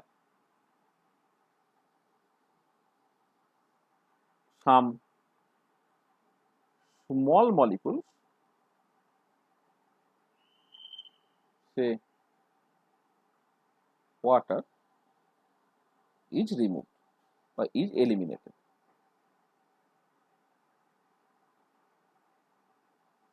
Eliminated. ঠিক আছে? মানে যখন তোমার কনডেনসেশন হবে তখন কিন্তু কিছু স্মল মলিকুল কিন্তু তখন এলিমিনেটেড হয়ে যাবে। আচ্ছা, একটা এক্সাম্পল দেওয়া যায়। এক্সাম্পল হচ্ছে তোমার যখন পলিঅ্যামাইডস তুমি তৈরি করছো, মানে পলিঅ্যামাইড মানে sorry, মানে পলিঅ্যামাইড যখন তৈরি হচ্ছে তখন বেসিক্যালি কিভাবে তৈরি হচ্ছে না, ধরো তুমি একটা নিলে, মানে একটা ডায়ামিন নিলে, ডায়ামিনের ক্ষেত্রে তোমার NH2 গ্রুপগুলো আছে, আর ডাই অ্যাসিডস নিলে যেখানে COOH গ্রুপগুলো আছে, তারা যখন কম্বাইন হচ্ছে সেখান থেকে কিন্তু তোমার জল বেরিয়ে যাচ্ছে। তুমি একটা এক্সাম্পল দেখো, তাহলে এর একটা স্পেসিফিক এক্সাম্পল আমি বলছি। এক্সাম্পল হচ্ছে পলিঅ্যামাইডস গুলো কেমন করে তৈরি হতে পারে। পলিঅ্যামাইডস আর এটা কেমন করে তৈরি হতে পারে, তুমি একটা ডায়ামিনস নাও, ধরো ডায়ামিনসটা আমি এইরকম ভাবে লিখি NH2, এখানে একটা R লিখে দিলাম, এখানে হচ্ছে NH2 বললাম, এটা একটা অ্যালকিল গ্রুপ আছে আর কি। হ্যাঁ, এরকম এখন তুমি এনটা নিলে, আচ্ছা এইটা হচ্ছে একটা ডাইঅ্যামিন, ডাইঅ্যামিন, ঠিক আছে। তার সাথে তুমি জুড়ছো কাকে? জুড়ছো হচ্ছে একটা ডাইকার্বক্সিলিক অ্যাসিডকে। হ্যাঁ, ডাইকার্বক্সিলিক অ্যাসিড বা ডাই অ্যাসিড যাই বলো না কেন, এটা এরকম দেখতে, ধরো বললাম এইটা একটা অন্য একটা অ্যালকিল গ্রুপ আছে, কিন্তু সেটা বলো এই ছিল, এটা তুমি ধরো বলো ডাই অ্যাসিড বলো, ডাইকার্বক্সিলিক অ্যাসিড বা ডাই অ্যাসিড এটা। আচ্ছা, এবারে তুমি এক কাজ করো, এইখানে এনটা নিয়েছো, মানে এনটা তুমি ডায়ামিন নিয়েছো, ঠিক একই রকম ভাবে তুমি এক কাজ করো, তুমি এই এনটা ডাই অ্যাসিড নাও, ঠিক আছে। আচ্ছা নিলে কি হচ্ছে, দেখো এই যে NH2 আর COOH এর OH, এই OH আর NH2H এরা কিন্তু জল হিসেবে বেরিয়ে যাবে। বেরিয়ে গেল, বেরিয়ে গিয়ে কি তৈরি হলো, টার্মিনালটা যদি তুমি দেখো, ধরো এটা NH, এইখান থেকে বেসিক্যালি তোমার একটা হাইড্রোজেন বেরিয়ে যাবে, এদিকে যে COOH গ্রুপটা থাকবে তার OH এর সঙ্গে জল হিসেবে বেরিয়ে যাবে। এই আর হলো এই NH, এইখানে তোমার C ডবল বন্ড O, এই অ্যামাইড লিঙ্কেজটা তৈরি হলো আর প্রাইম, এদিকেও ঠিক একই রকম ভাবে তোমার C ডবল O, এইটা এর পরের যে আছে আর কি, মানে পরে কেউ আছে, হ্যাঁ, মানে এর সঙ্গে মানে পরের যে, মানে আমি যেমন এর ক্ষেত্রে কেমন করলাম যে এই ডাইঅ্যামিনের এই NH2 তার সঙ্গে সঙ্গে আবার একটা COOH জুড়তে জুড়তে পারতো, সেই পার্টটা আমি লিখছি না। আবার এর ডান দিকে COOH তার সঙ্গে আবার NH2 গ্রুপ একটা জুড়তে পারতো, সেই পার্টটা আমি লিখছি না। তাহলে মাঝের লিঙ্কেজটা আমি দেখাচ্ছি, এটা হচ্ছে NH2H আর COOH তারা বেরিয়ে গেল জল হিসেবে, জল হিসেবে বেরিয়ে গেল, বেরিয়ে গিয়ে বাকি এই একটা পলিমারিক ইউনিট তোমার তৈরি হলো আর কি। ঠিক আছে, এই হচ্ছে জিনিসটা। তাহলে এইটা হচ্ছে মানে তোমার এরকম কতগুলো রেসিডিউ থাকবে, একদম এরকম এনটা থাকবে, এনটা, আর এর টার্মিনালটা অবভিয়াসলি এইচ দিয়ে তৈরি হবে, এর টার্মিনালটা হচ্ছে একটা ওইচ তোমার থাকবে আর কি। মানে দুটো টার্মিনালে এর একদম লাস্টের বাঁদিকটা, মানে একদম বাঁদিকেরটা NH2 গ্রুপই থাকবে, এর একদম ডান দিকেরটা সেটা তোমার COOH গ্রুপ থাকবে, কিন্তু মাঝের যে জায়গাটা এখন N টাইমস হচ্ছে তারা জুড়ে গেল। এবং অবভিয়াসলি যখন তারা জুড়ছে, হ্যাঁ, একবার জুড়লে সেখান থেকে তোমার বেসিক্যালি একটা জল তোমার বেরিয়ে যাচ্ছে। তাহলে এখানে তোমার লাস্টেরটা বাদ দিলে, মানে এইটা এনটার এইটা যখন জুড়ছে, এখানে দুটো দুটো করে যদি গ্রুপ আছে, তাহলে তোমার টোটাল সিডাউল, মানে দেখো এনটা যদি তুমি ডাইঅ্যাসিড তুমি নাও, তার মানে 2Nটা COOH গ্রুপ থাকবে, তাহলে সেইখান থেকে প্রত্যেকটা থেকে একটা করে জল বেরিয়ে যাচ্ছে। হ্যাঁ, এটা শুধু একটা আমি কম লিখলাম, কারণ টার্মিনালটা সেটা যেমন আছে তেমন রয়ে যাচ্ছে বলে। তার মানে এর সঙ্গে দেখো এই 2N+1 জল থাকবে। মানে কি হচ্ছে না, এখানে দেখো তোমার এই যে পলিঅ্যামাইড যখন তৈরি করছে, একটা ডাইঅ্যামিন নিচ্ছ, একটা ডাইঅ্যাসিড নিচ্ছ, তাদের মধ্যে যে রিয়াকশনটা সেই বেসিক্যালি কনডেনসেশন রিয়াকশন, এই কনডেনসেশন রিয়াকশন করে এই তোমার পলিঅ্যামাইড, এই লিঙ্কের মানে পলিঅ্যামাইড এই পলিমারটা তৈরি হলো। এটাকে কনডেনসেশন পলিমার বলা হচ্ছে, এটাকে কনডেনসেশন পলিমার বলা হচ্ছে, কারণ এই রিয়াকশনটা হচ্ছে কনডেনসেশন রিয়াকশন, যেখানে কোনো একটা small molecule, usually water molecule, সেটা তোমার জাস্ট বেরিয়ে যাচ্ছে। আর এখানে একটা খানি বলে নিই যে আর এবং আর প্রাইম, যারা আর আর আর প্রাইম, তারা অ্যালিফ্যাটিক বা অ্যারোমেটিক তোমার গ্রুপ হতে পারে, মানে মানে অ্যালকিল গ্রুপ বা অ্যারাইল গ্রুপ হতে পারে আর কি। এটা আর অ্যালকিল অর অ্যারাইল গ্রুপ, মানে দুটি অ্যালকিল গ্রুপ হতে পারে, দুটি অ্যারাইল গ্রুপ হতে পারে, বা একটা অ্যালকিল গ্রুপ আর একটা তোমার অ্যালাইল গ্রুপ হতেই পারে। ঠিক আছে, আচ্ছা যেমন ধরো একটা স্পেসিফিক এক্সাম্পল তুমি যদি বলো তোমার, আচ্ছা একটা জিনিস বলে নিই এক্ষেত্রে, রিপিটিং ইউনিটটা কি, রিপিটিং ইউনিটটা যেটা আমি ব্র্যাকেটের মধ্যে লিখেছি আর কি, এইটা হচ্ছে তোমার বেসিক্যালি রিপিটিং ইউনিট। হ্যাঁ, এই ইউনিটটা বারবার বারবার করে রিপিট করবে। টার্মিনালটা ভাবলে শুধু চলবে না, মানে একদম একদম বাঁদিকে এক্সট্রিম লেফটে হচ্ছে এইচ থাকবে, এক্সট্রিম রাইটে কেউ এইচ থাকবে, এই মাঝের জায়গাটা তোমার বেসিক্যালি রিপিটিং ইউনিট। তাহলে এক্ষেত্রে রিপিটিং ইউনিট যেটা,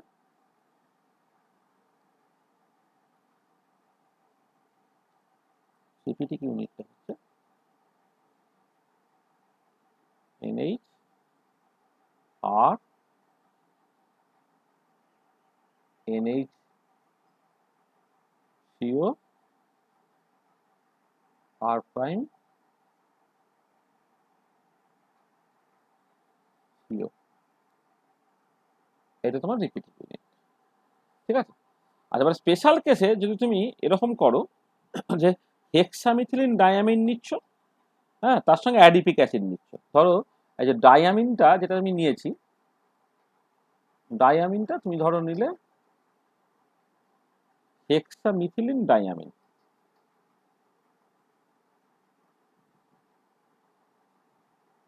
হেক্সামিথিলিন ডায়ামিন, হেক্সামিথিলিন ডায়ামিন মানে হচ্ছে তোমার এখানে আর গ্রুপটা যেটা, সেটা হচ্ছে এই CH3 গ্রুপ, এরকম 6টা আছে, মানে ওই NH2, তারপরে CH2 CH2 CH2 CH2 CH2 CH2 আবার NH2, এই টাইপের আর কি। আর তার সাথে নিচ্ছ যে ডাই অ্যাসিড যেটা, তাই অ্যাসিডটা হচ্ছে তোমার অ্যাডিপিক অ্যাসিড।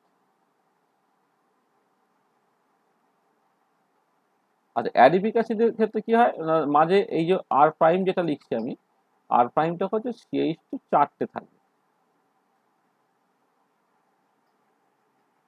চারটে, মানে C double H, CH two CH two CH two CH two C double H, এইটা, ঠিক আছে। আচ্ছা, এবারে এই এরা এরা কম্বাইন হয়ে মানে মানে they can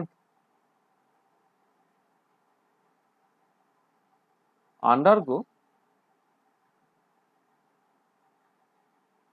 condensation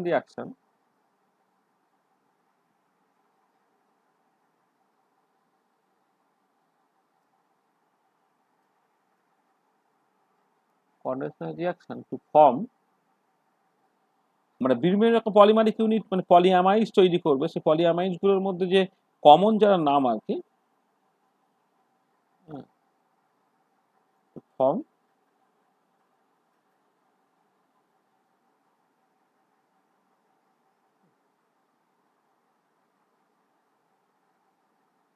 nylon,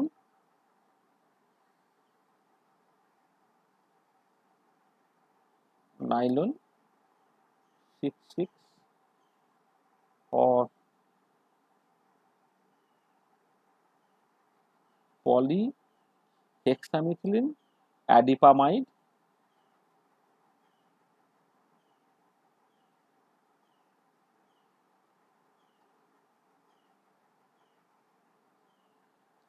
adipamide,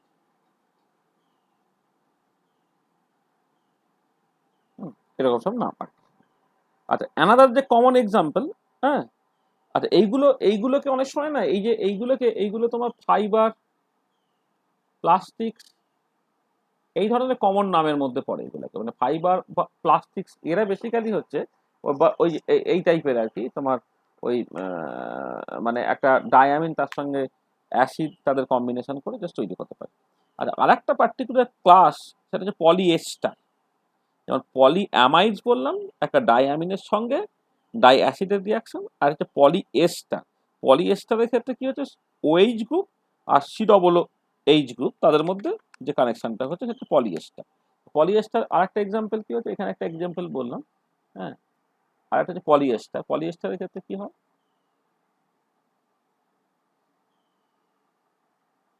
আচ্ছা পলিএস্টারের ক্ষেত্রে তোমাকে একটা মানে নিতে হবে, মানে ওএইচ গ্রুপ আছে আর কি সেরকম, হ্যাঁ, সেটা নিতে হবে। আর তার সঙ্গে সঙ্গে হচ্ছে মানে মানে ওএইচ গ্রুপ দুটো তোমার ডাইঅলস আর কি, মানে এক্ষেত্রে এটা হবে তোমার ডাইঅলস নিতে হবে, ডাইঅলস, তার সাথে তোমার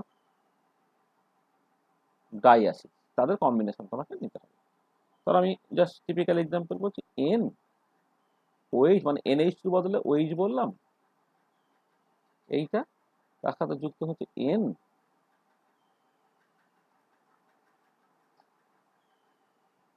ঠিক আছে, এটা জাস্ট যুক্ত। এইটা হচ্ছে তোমার ডাইঅল, এটা হচ্ছে ডাই অ্যাসিড। এটা যখন করছি এই সি ডবল এইচ এর ওএইচ আর ওএইচ এর এই এইচ তারা বেসিক্যালি যুক্ত হয়ে গিয়ে জল তৈরি করে ফেলছে। জল তৈরি করে ফেলে যেটা পড়ে থাকছে সেটা কি, তোমার ও আর ও সি ডবল বন ও আর প্রাইম সি ডবল বন ও, করছে না, একটা লাইনে লিখে ফেলতে হবে।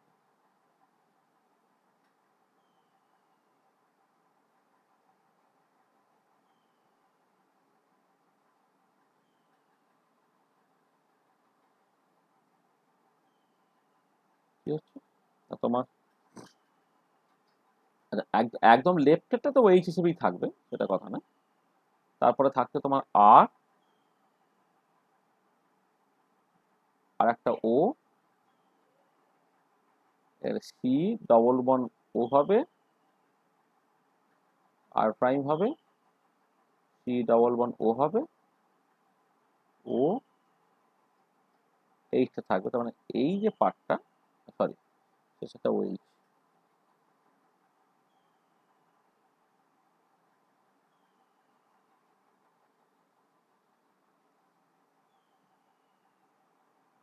OH, এই যে পার্টটা সেই পার্টটা তোমার রিপিট হচ্ছে, তার সাথে 2n-1 জলটা পাচ্ছে। এই যেটা তৈরি হলো সেখানে রিপিটিং ইউনিটটা হচ্ছে যে ব্র্যাকেটের মধ্যে যে পার্টটাকে লিখেছি সেটা তোমার রিপিটিং ইউনিট, এবং এটাই হচ্ছে তোমার পলিএস্টার। ঠিক আছে? আচ্ছা, ঠিক একই রকম করে তুমি পলিকার্বনেটসও তৈরি করতে পারো। হ্যাঁ, পলিকার্বনেটসটা বেসিক্যালি তৈরি হচ্ছে তোমার ওই একটা অ্যারোমেটিক ডাইহাইড্রক্সি রিয়াক্ট্যান্ট, হ্যাঁ, তার সঙ্গে হচ্ছে ফসজিন আর কি, তার রিয়াক্ট করে তোমার সেখানে এইচ সেল এলিমিনেশন ঘটে আর কি। হ্যাঁ, সেখান থেকে তুমি এরকম পেতে পারো, পলিকার্বনেটস পেতে পারো। পলিএস্টার যেমন বললাম, পলি কার্বনেটস গুলো হচ্ছে এরকম দেখতে।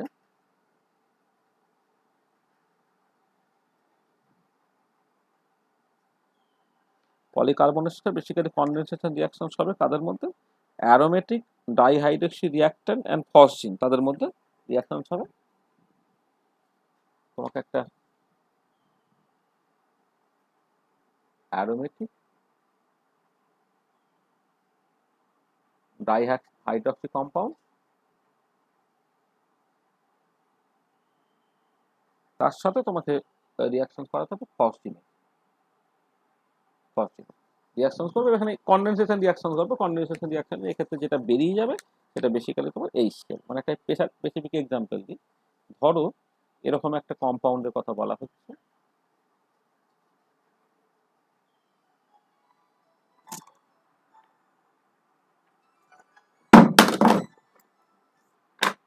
সেটা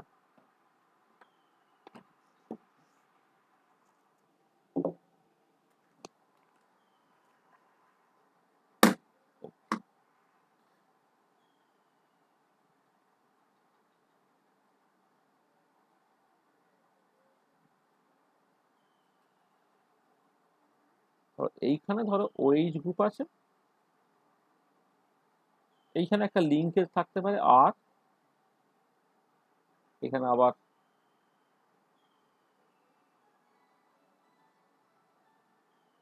OH, এটা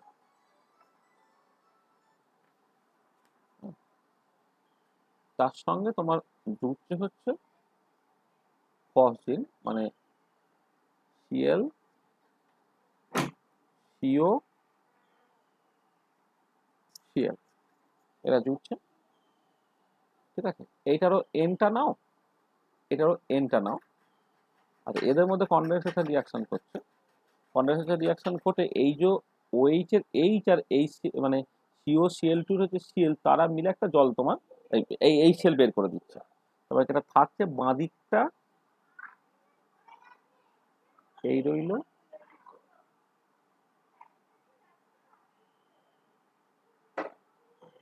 আর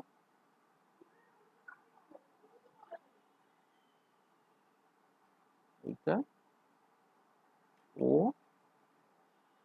সি ডবল বন্ড ও, আবার এইখানে তোমার বেসিক্যালি সিএলটা হচ্ছে। তাহলে এই হচ্ছে তোমার রিপিটিং ইউনিটটা, এইখান থেকে এই পর্যন্ত। মানে এইখান থেকে একটা সিএল বেরোবে, আর আরেকটা তোমার যে ডাইহাইড্রক্সি কম্পাউন্ড আছে তার OH যুক্ত, মানে OH এর এইচ, তার মিলে জল তৈরি হয়ে যাবে। তাহলে একটা দুটো টার্মিনাল, যেটা এটা এন টাইমস হয়ে গেল। হ্যাঁ, এইটা এইটা তাহলে এই পার্টটা, ভেতরের পার্টটা হচ্ছে তোমার রিপিটিং ইউনিট, আর অবশ্যই তার সঙ্গে হচ্ছে 2n-1 এই সিএলটা এলিমিনেট করছে। এই যে কম্পাউন্ডগুলো, এই কম্পাউন্ডগুলো কিন্তু তোমার সব কনডেনসেশন পলিমারের মধ্যে পড়ে। আচ্ছা, এছাড়া এই কনডেনসেশন পলিমার এছাড়া তোমার কিছু ন্যাচারালি অকারিং পলিমার্স আছে, যেমন সেলুলোজ, স্টার্চ, সিল্ক, তারা সব কনডেনসেশন পলিমারের মধ্যে পড়ে আর কি। ঠিক আছে, তোমার মানে তার সঙ্গে some naturally occurring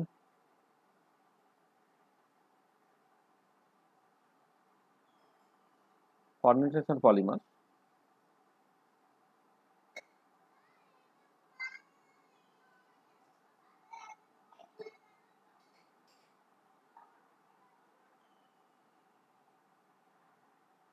natural occurring condensation পলিমার্সের মধ্যে তোমার হচ্ছে সেলুলোজ,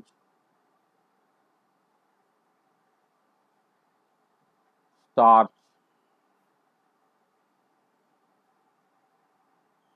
সিল্ক এক্সেট্রা। আসলে এরা তুমি যদি এই যে সেলুলোজ বা ইত্যাদি কিভাবে তৈরি হচ্ছে তার যদি প্রপার মেকানিজমটা দেখো, মেকানিজমের ক্ষেত্রে কিন্তু তুমি দেখবে যে এক্ষেত্রে কিন্তু এই জল বা এই টাইপের কিছু স্মল মলিকুল তারা বেসিক্যালি তোমার বেরিয়ে যাচ্ছে। তাহলে রিয়াকশন যেটা ঘটছে সেটাকে তুমি কনডেনসেশন রিয়াকশন হিসেবে কিন্তু ক্লাসিফাই করতে পারছো। সেই রেসপেক্টে সেলুলোজ বা স্টার্চ বা সিল্ক তারাও আলটিমেটলি কিন্তু কনডেনসেশন পলিমার। যেমন অ্যাজ ফর এক্সাম্পল তুমি যদি সেলুলোজটা কি করে তৈরি হচ্ছে দেখতে চাও, সেলুলোজটা নাকি তৈরি হয় তোমার ওই মানে গ্লুকোজ তার ডিহাইড্রেশন করে তৈরি হতে পারে। মানে কি করে তুমি বুঝতে থাকো, সেলুলোজের সঙ্গে জলের রিয়াকশন করে মানে জল যুক্ত হয়ে যদি গ্লুকোজ তৈরি হয়, তা তুমি ভাবতে পারো গ্লুকোজ থেকে জাস্ট সিম্পলি জল বেরিয়ে গিয়ে তোমার সেলুলোজ তৈরি হচ্ছে। মানে ব্যাপারটাকে এইরকম করে ভাবতে পারি। ধরো মানে কি বলবো, একটা গ্লুকোজকে আমি এইরকম ভাবে লিখছি একটুখানি। ধরো সিএইচ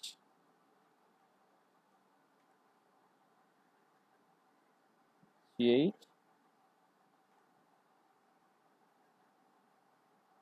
CH2H,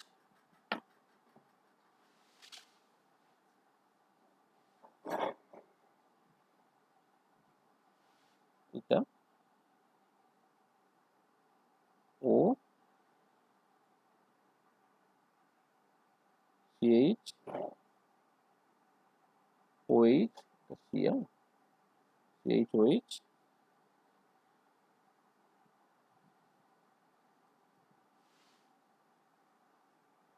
CH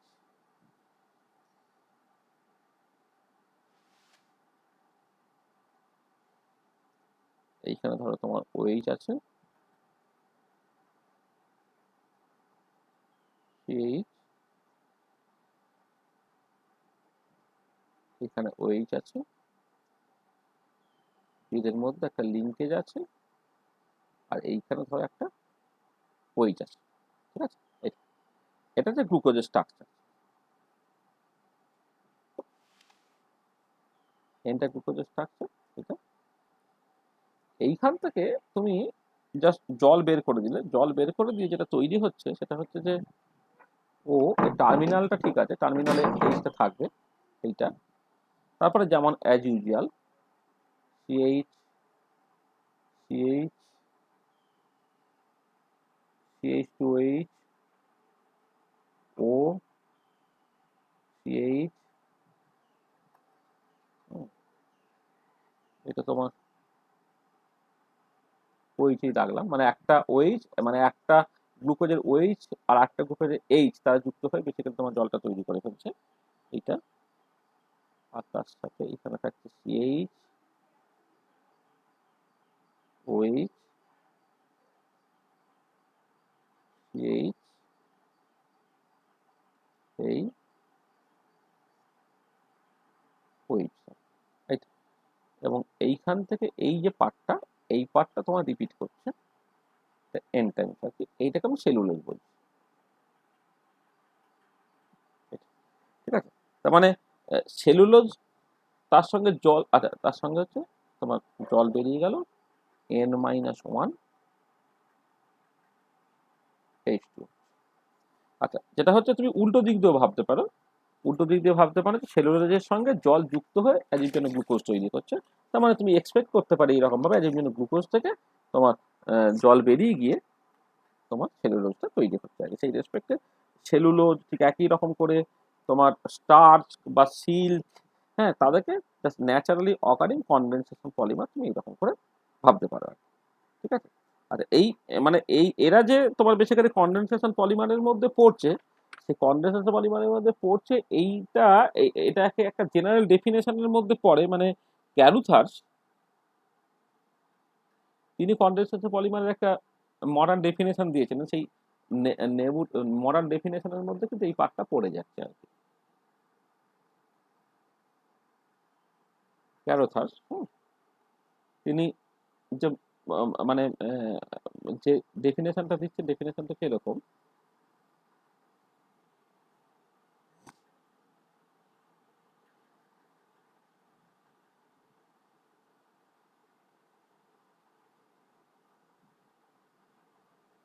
মানে কি বলবো, মানে a condensation polymer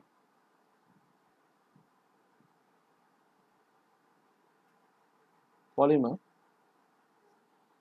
is one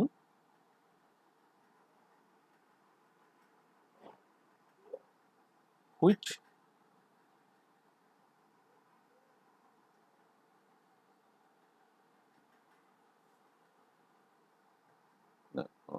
which মানে whose formula আছে এটা which the condenser polymer is one whose formula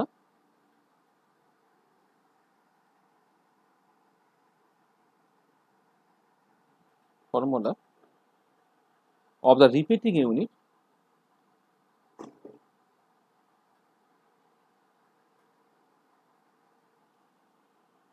lacks certain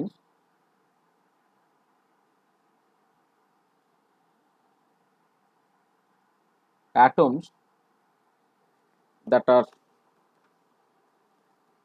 present in the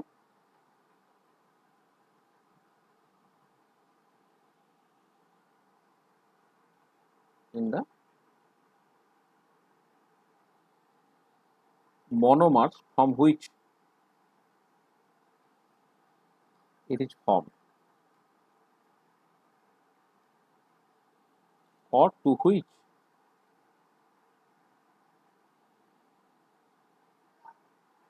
it may be degraded.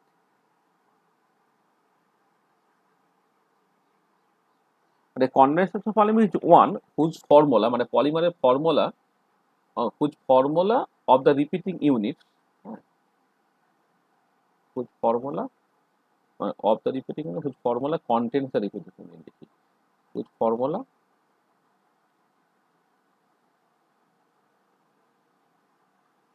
contains the repeating unit that lacks certain atoms that are present in the monomers from which it is formed or to which it may be degraded. মানে যেটা হচ্ছে যে তুমি monomeric ইউনিটগুলো জুড়ে গিয়ে যে polymeric ইউনিটটা তৈরি হচ্ছে সেখানে একটা রিপিটিং ইউনিট আছে তো, এবং রিপিটিং ইউনিটে খেয়াল করে দেখো এই প্রত্যেকটা কেসে, যেমন এই কেসটাকে তুমি কনসিডার করছো মানে পলিকার্বনেট কনসিডার করছো বা পলিএস্টার কনসিডার করছো বা পলিঅ্যামাইড কনসিডার করছো, সেখানে এই যে মনোমারিক ইউনিটগুলো তারা জুড়ে গিয়ে যে পলিমারিক ইউনিটটা তৈরি করছে মানে রিপিটিং ইউনিট আছে, রিপিটিং ইউনিটে খেয়াল করে দেখো যে এই দুটো জুড়ে যে তোমার রিপিটিং ইউনিটে তৈরি হলো সেখান থেকে একটা জল কম আছে। পরেরটার ক্ষেত্রে দেখো একটা জল, এই যে পলিএস্টারের ক্ষেত্রে দেখো একটা জল কম আছে, এই পার্টিকুলার কেসে দেখো তোমার একটা HCl কম আছে, এই পার্টিকুলার কেসে একটা জল কম আছে। তার মানে সেই সমস্ত মানে এর আগে যেমন বলা হচ্ছিল যে তুমি দেখো অনেক সময় ন্যাচারালি অকারিং পলিমারগুলো এক্স্যাক্টলি কিরকম ভাবে তৈরি হচ্ছে সেটা সবসময় সম্ভব নয়, তোমাকে ব্যাক করে জাস্ট বুঝতে হবে অ্যাজ ইফ যেন যে মানে তোমার মানে একটা এই যে সেলুলোজের কথা যেটা আমরা বললাম আর কি, যে সেলুলোজ সেখানে একটা রিপিটিং ইউনিট আছে, সেই রিপিটিং ইউনিটে কোথা থেকে তৈরি হতে পারে না গ্লুকোজ থেকে তৈরি হতে পারে। গ্লুকোজের যা ফর্মুলা এই রিপিটিং ইউনিট তুমি দেখতে পাচ্ছ সেইখান থেকে একটা স্মল মলিকুল তোমার কম আছে। হ্যাঁ, সেই রেসপেক্টে এদেরকে তুমি একটা মানে কনডেন্সেশন পলিমার বলতে পারো। তুমি হয়তো ল্যাবরেটরিতে যখন রিয়াকশনটাকে করছো সেখানে রিয়াকশনটা কনডেন্সেশন রিয়াকশন না অ্যাডিশন রিয়াকশন তুমি পরিষ্কার দেখতে পাচ্ছ, কিন্তু ন্যাচারালি অকারিং যে সমস্ত পলিমার্সগুলো আছে তার ক্ষেত্রে এক্স্যাক্টলি কোন রিয়াকশনের থ্রু দিয়ে বেসিক্যালি ওই কম্পাউন্ডটা তৈরি হচ্ছে সেটা সবসময় বোঝা সম্ভব নয়, কিন্তু তুমি যদি একটুখানি অ্যানালাইজ করো তাহলে তুমি বুঝতে পারবে যে হ্যাঁ রিপিটিং ইউনিটটা তোমার যে মনোমারিক ইউনিট আর কি যা থেকে ওটা তৈরি হতে পারে এক্স্যাক্টলি সেটাই আছে, আর তার থেকে কিছুটা কম আছে। যদি কিছুটা কম থাকে মানে কোনো একটা স্মল ইউনিট যদি বাদ থাকে তুমি সেটাকে বলতে পারো যে ওটা একটা তোমার মানে কনডেনসেশন পলিমার।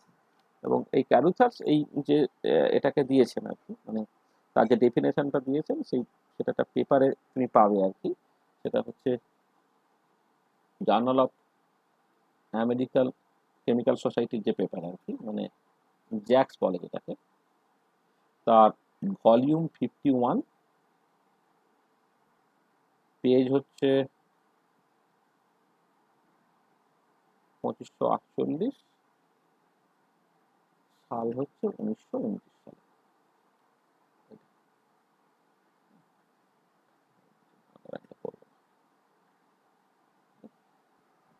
ঠিক আছে, এই যে ব্যাপারটা। আচ্ছা, আর আমি আরো অনেক তোমার ওই কনডেনসেশন পলিমারের এক্সাম্পলস আছে, আমি ওই ক্লাসের পরে তোমার কোনো একটা পার্টিকুলার বই থেকে, হ্যাঁ, ওই আরো কিছু কনডেনসেশন পলিমার, হ্যাঁ, তাদের একটা লিস্ট তোমায় দিয়ে দেবো আর কি। সেই লিস্টটা তোমার কাছে রাখবে একটা প্রিন্ট আউট নিয়ে। হ্যাঁ, যদি অনেক সময় হয় যে বেশ কিছু পলিমার তোমার দিয়ে দিল, বললো classify the polymer according to, মানে classify the polymer whether they are condensation polymer or addition polymer, তাতে কেন তোমার ব্যাপারটা সুবিধাজনক হয় আর কি। সেই জন্য আমি তোমাকে একটা লিস্ট দিয়ে দেবো। হ্যাঁ, সেই লিস্টটা তখন দেখে নিতে হবে। তা দেখো, এই কনডেনসেশন পলিমার সংক্রান্ত যে দু চারটে কথাবার্তা বললাম, সেইটা কারো বুঝতে কোনো অসুবিধা আছে কিনা বলে নাও। যে কনডেনসেশন পলিমার তুমি এক্স্যাক্টলি বুঝতে পারলে কিনা, যে কনডেনসেশন পলিমার অ্যাকচুয়ালি কি বুঝছি, আর দু একটা যে সিম্পল এক্সাম্পল দিচ্ছি সেখান থেকে ব্যাপারটা পরিষ্কার কিনা। যে কনডেনসেশন রিয়াকশন যখন হয় তখন দুটো কম্পাউন্ড জাস্ট জুড়ে যাচ্ছে, জুড়ে গেলে কিন্তু কিছু স্মল মলিকুল জাস্ট বেরিয়ে যেতে হয় আর কি। হ্যাঁ, সেটাকে মাথায় রাখবে শুধু। আর কনডেনসেশন রিয়াকশন করে যে পলিমারটা তোমার তৈরি হচ্ছে সেটাই বেসিক্যালি কনডেনসেশন পলিমার। যেমন পলিঅ্যামাইড একটা এক্সাম্পল হিসেবে আমি বললাম, পলি এস্টারকে এক্সাম্পল হিসেবে বললাম, পলি কার্বনেটকে এক্সাম্পল হিসেবে বললাম। এটা ন্যাচারালি অকারিং বেশ কিছু কিছু পলিমার আছে, যেমন সেলুলোজ, কাঠ, সিল্ক ইত্যাদি, তারা হচ্ছে এই টাইপের মধ্যে পড়ে। ঠিক আছে, তো দেখো যা বললাম এখন পর্যন্ত সেটা পরিষ্কার কি। তারা প্রথম দিকে বুঝতেই পারছে এগুলো বোঝার খুব বেশি স্কোপ নেই, কিন্তু এখন তোমাকে প্রথম দু একটা ক্লাস কিন্তু তোমাকে এরকম ইনফরমেটিভ, এটাকে মনে রাখতে হবে। তারপরে যখন ওই পলিমারের থার্মোডাইনামিক্স, পলিমার সলিউশন, এইসব জিনিসপত্রগুলো আসবে, তখন তোমার কাছে ব্যাপারটা অনেক পরিষ্কার হবে, মানে ব্যাপারটা অনেক ইন্টারেস্টিং হবে। ঠিক আছে,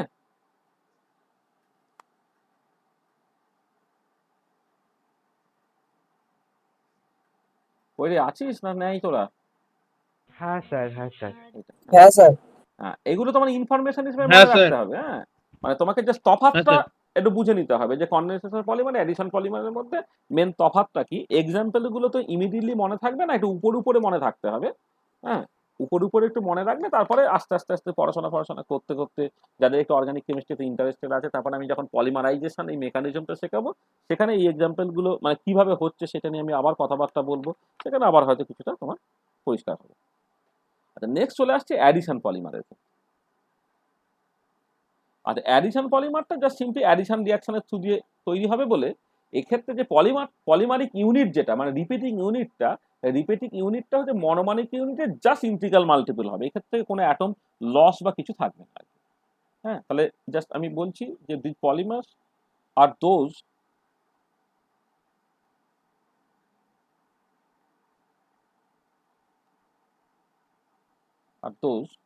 which are formed from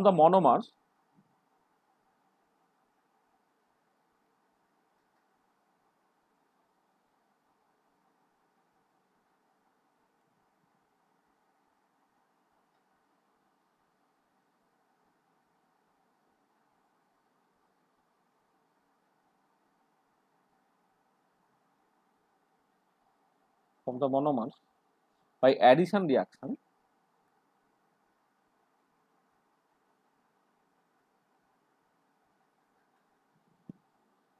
and hence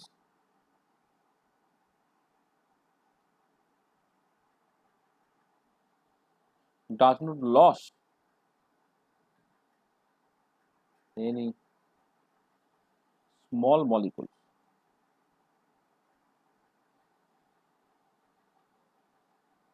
Small molecule. Right? ঠিক আছে? তাহলে these polymers are those which are formed from the monomers by addition reaction and hence does not lose any small molecule. এবং এর জন্য যেটা দেখতে পাচ্ছি রিপিটিং ইউনিট যেটা, সেই repeating unit of addition polymer, তাদের কম্পোজিশনটা যে মনোমারের যে কম্পোজিশন তার সঙ্গে এক্স্যাক্টলি সমান হবে। তাহলে in this case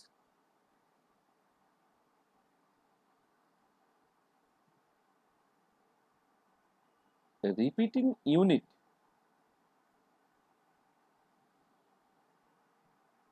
has the same composition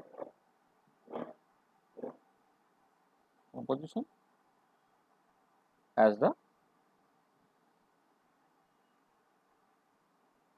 monomer. হ্যাঁ, in this case repeating unit has the same composition as the monomer. ঠিক আছে, আচ্ছা এবারে দেখো এখানে মোস্ট কমন এক্সাম্পল যেটা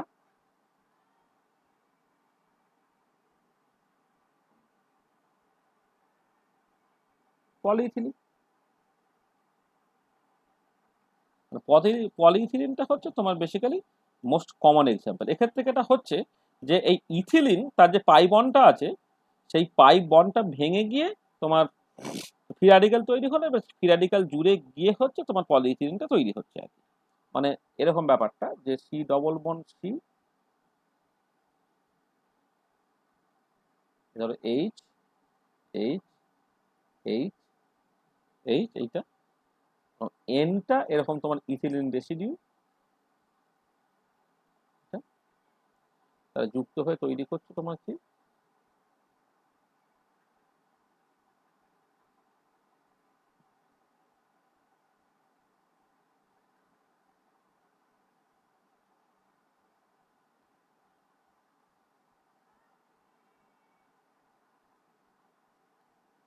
এই যে পার্টটা, এই পার্টটা তোমার বেসিক্যালি রিপিট করছে, ঠিক আছে? এটা তাহলে এক্ষেত্রে তোমার মেকানিজমটাতে হয়তো হিট দিয়ে বা লাইটের প্রেজেন্সে যখন ইথিলিনকে তুমি রাখবে, এই কার্বন কার্বনের মধ্যে যে পাই বন্ডটা ভেঙে গিয়ে দুটো ফ্রি র্যাডিক্যাল তৈরি হলো, আর একটা ইথিলিন মলিকুল আছে সেখানেও তোমার ফ্রি র্যাডিক্যাল তৈরি হলো, এবং সেই দুটো মাঝের ফ্রি র্যাডিক্যাল দুটো জুড়ে গেল, জুড়ে গিয়ে হচ্ছে তোমার এই এটা তৈরি করছে, পলিইথিলিনটাকে তৈরি করছে, ঠিক আছে? আচ্ছা, এছাড়া আরো বেশ কিছু কিছু এক্সাম্পলস আছে। সেই এক্সাম্পল গুলো তুমি আমি তোমাকে একটা টেবিল দিয়ে দেবো, কিন্তু এটা দু একটা এক্সাম্পল একটুখানি বলে নিই আর কি।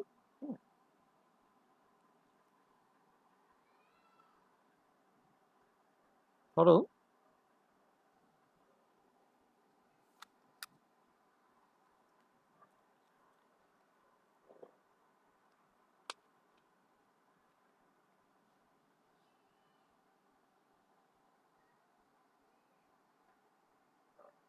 একটা পলি আইসো বিউটালিন, পলি ইথিলিন না করে পলি আইসো বিউটালিন, এক্ষেত্রে কি হচ্ছে না, এক্ষেত্রে তোমার basically CH2 double bond C CH3 CH3 তারা জুড়ে যাচ্ছে, জুড়ে গিয়ে যেটা তৈরি করছে তোমার এই যে ডাবল বন্ডটা আছে, ডাবল বন্ডটা ভেঙে গেলে এখানে একটা ফ্রি র্যাডিক্যাল, এখানে একটা ফ্রি র্যাডিক্যাল তৈরি হলো, তৈরি হয়ে এখানে তোমার একটা রেসিডিউ জুড়তে পারে, এখানে একটা রেসিডিউ জুড়তে পারে। তার মানে জিনিসটা হচ্ছে এরকম যে CH2 C CH3 CH3 এই, হ্যাঁ, এইটা তোমার রিপিট করছে বেসিক্যালি। মানে আমি আর এই পাঁচটা লিখছি না আর কি, হ্যাঁ, এই যে জিনিসটা এই পার্টটা তোমার বেসিক্যালি রিপিট করছে। এনটা যদি এখানে জুড়ে গেছে, এখানে লেখা হলো না, এখানে এনটা লেখা আছে, এটা তোমার ধরো জুড়ে যাচ্ছে। আচ্ছা, এছাড়া ধরো তোমার আরো এক্সাম্পল বলছি, পলি অ্যাক্রাইলোনাইট্রাইল, পলি অ্যাক্রাইলোনাইট্রাইল, পলি এসি আর ওয়াই এলও NiTrIL, পলি অ্যাক্রাইলোনাইট্রাইল। সেক্ষেত্রে কি হচ্ছে না, কম্পাউন্ডে এরকম দেখতে, CH2 double bond CH CN, এটা এনটা, এইখান থেকে তুমি পাচ্ছ বেসিক্যালি CH2 CH CN, এই পার্টটা তোমার বেসিক্যালি রিপিট করছে। আচ্ছা, আর একটা ভীষণ ইম্পর্টেন্ট পিভিসি যেটা বলা হয়, পলিভিনাইল ক্লোরাইড,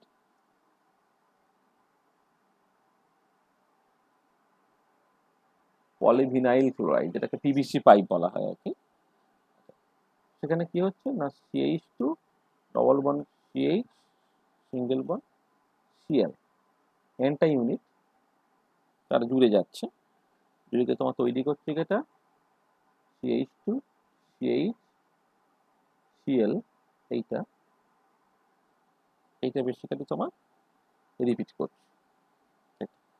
আচ্ছা, এটা হচ্ছে পলিস্টাইরিন,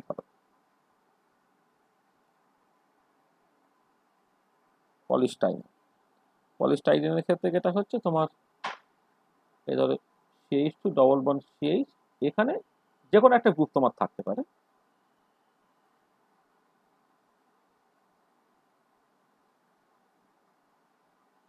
এখানে একটা গ্রুপ তোমার থাকতে পারে। গিয়ে এই যে ডাবল বন্ডটা সেটা ভেঙে গিয়ে ফ্রি র্যাডিক্যাল তৈরি হয়ে যেটা তোমার তৈরি হচ্ছে তোমার CH2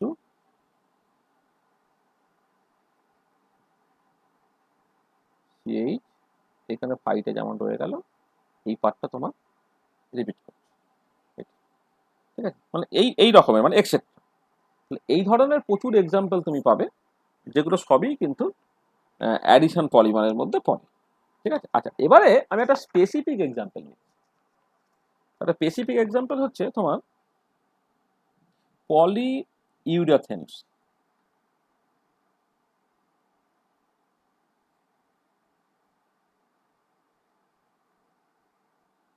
পলি পলি ইটা হবে না,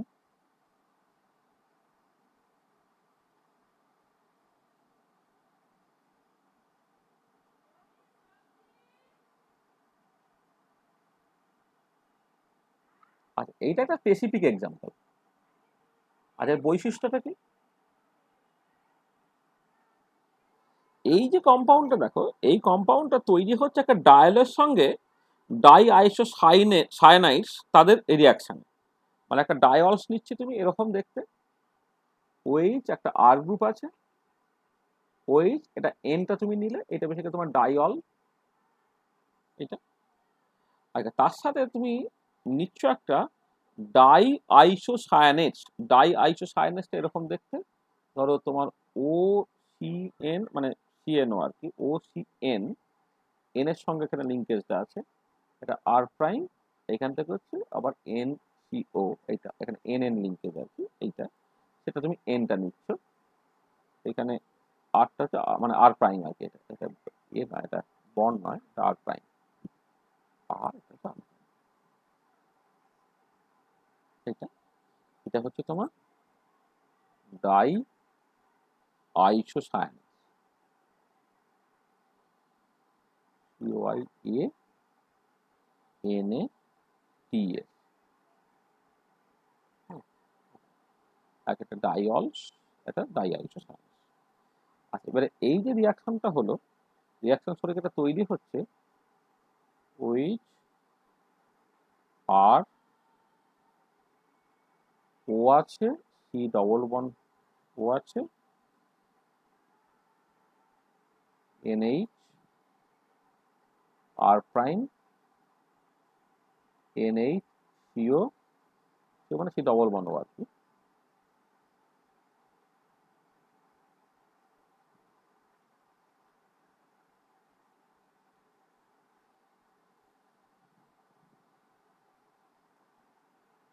ও তারপরে যেমন আছে আর ও CO NH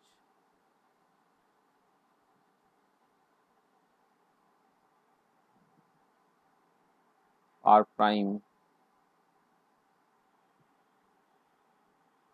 NCO এরকম। এবারে এইখান থেকে এই পার্টটা তোমার রিপিট করছে।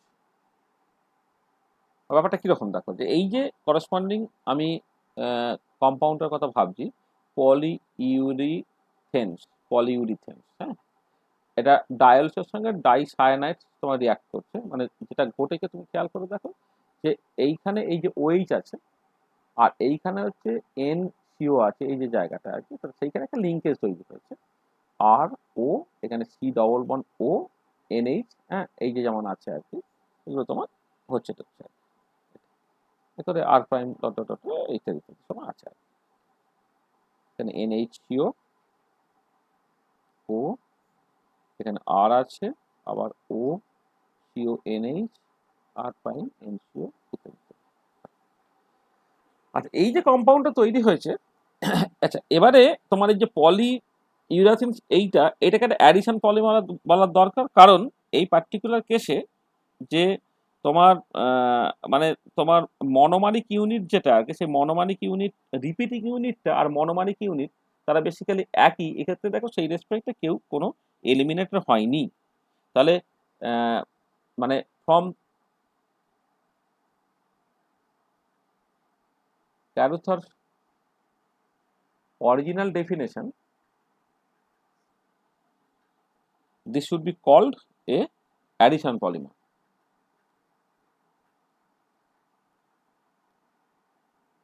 Called an addition polymer. কারণ তুমি দেখতে পাচ্ছ যে অ্যাডিশন পলিমারের ক্ষেত্রে এই যে ভেতরে রিপিটিং ইউনিটটা দেখো আর এই দুটো কম্বাইন করে দেখো, সেটা বেসিক্যালি তোমার রিপিট করেছে, সেই রেসপেক্টে কেউ কিন্তু এখান থেকে বেরিয়ে চলে যায়নি, ঠিক আছে সেইটা। কিন্তু but this is actually A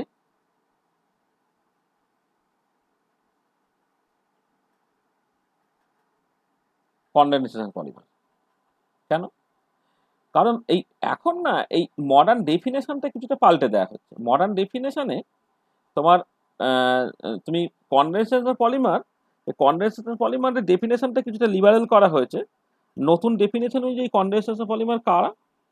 condensation polymer হচ্ছে তোমার যে যদি তোমার কনডেনসেশন পলিমারের ক্ষেত্রে যে গ্রুপগুলো বেরোবে, হ্যাঁ, যেমন ধরো তোমার মানে আমি অন্যভাবে বলবে যে ধরো আমি ডেফিনেশনটাকে বলি, তাহলে তোমার কাছে পরিষ্কার হবে আর কি, যে মডার্ন ডেফিনেশনটা কি একটু বলে নেওয়া যাক, তাহলে তুমি বুঝতে পারবে যে কেন এই পলি ইউরাথেন্স এই যে পলিমারটা, সেই পলিমারটাকে অ্যাডিশন পলিমার না বলে কনডেনসেশন পলিমার বলা দরকার।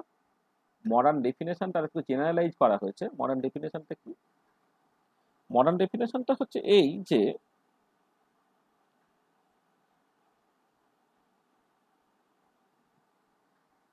a polymer is said to be a condensation polymer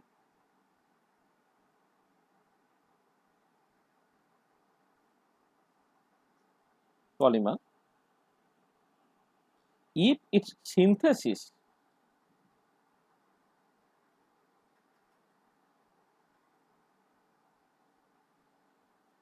involves the elimination of small molecules, involves the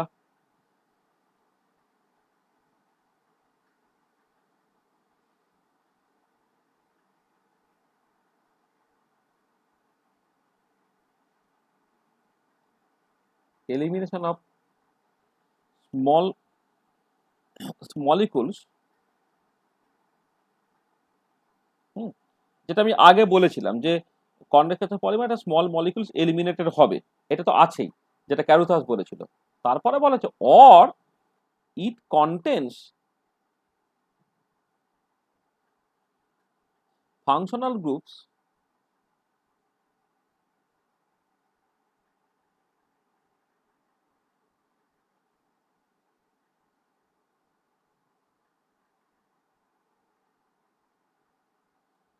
groups such as OCO, NHCO, SO, CO, NH, O, OC, OO, and SO2 as part of the polymer chain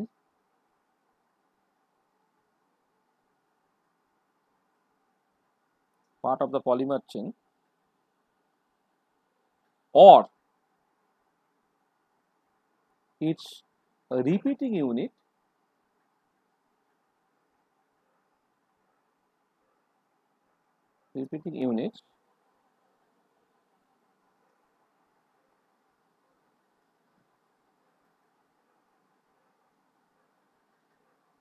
lacks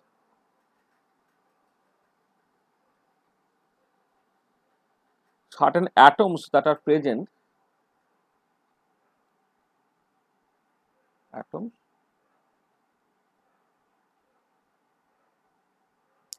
that are present in the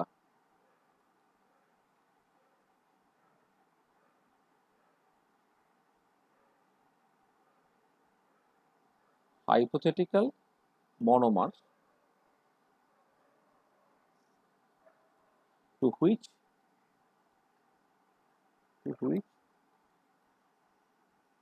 it can be degraded. আর যদি এর কিছু একটা সে satisfy না করে, if a polymer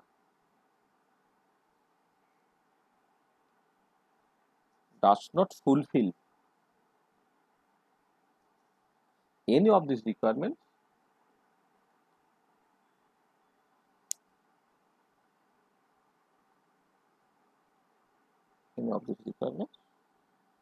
it is classified as an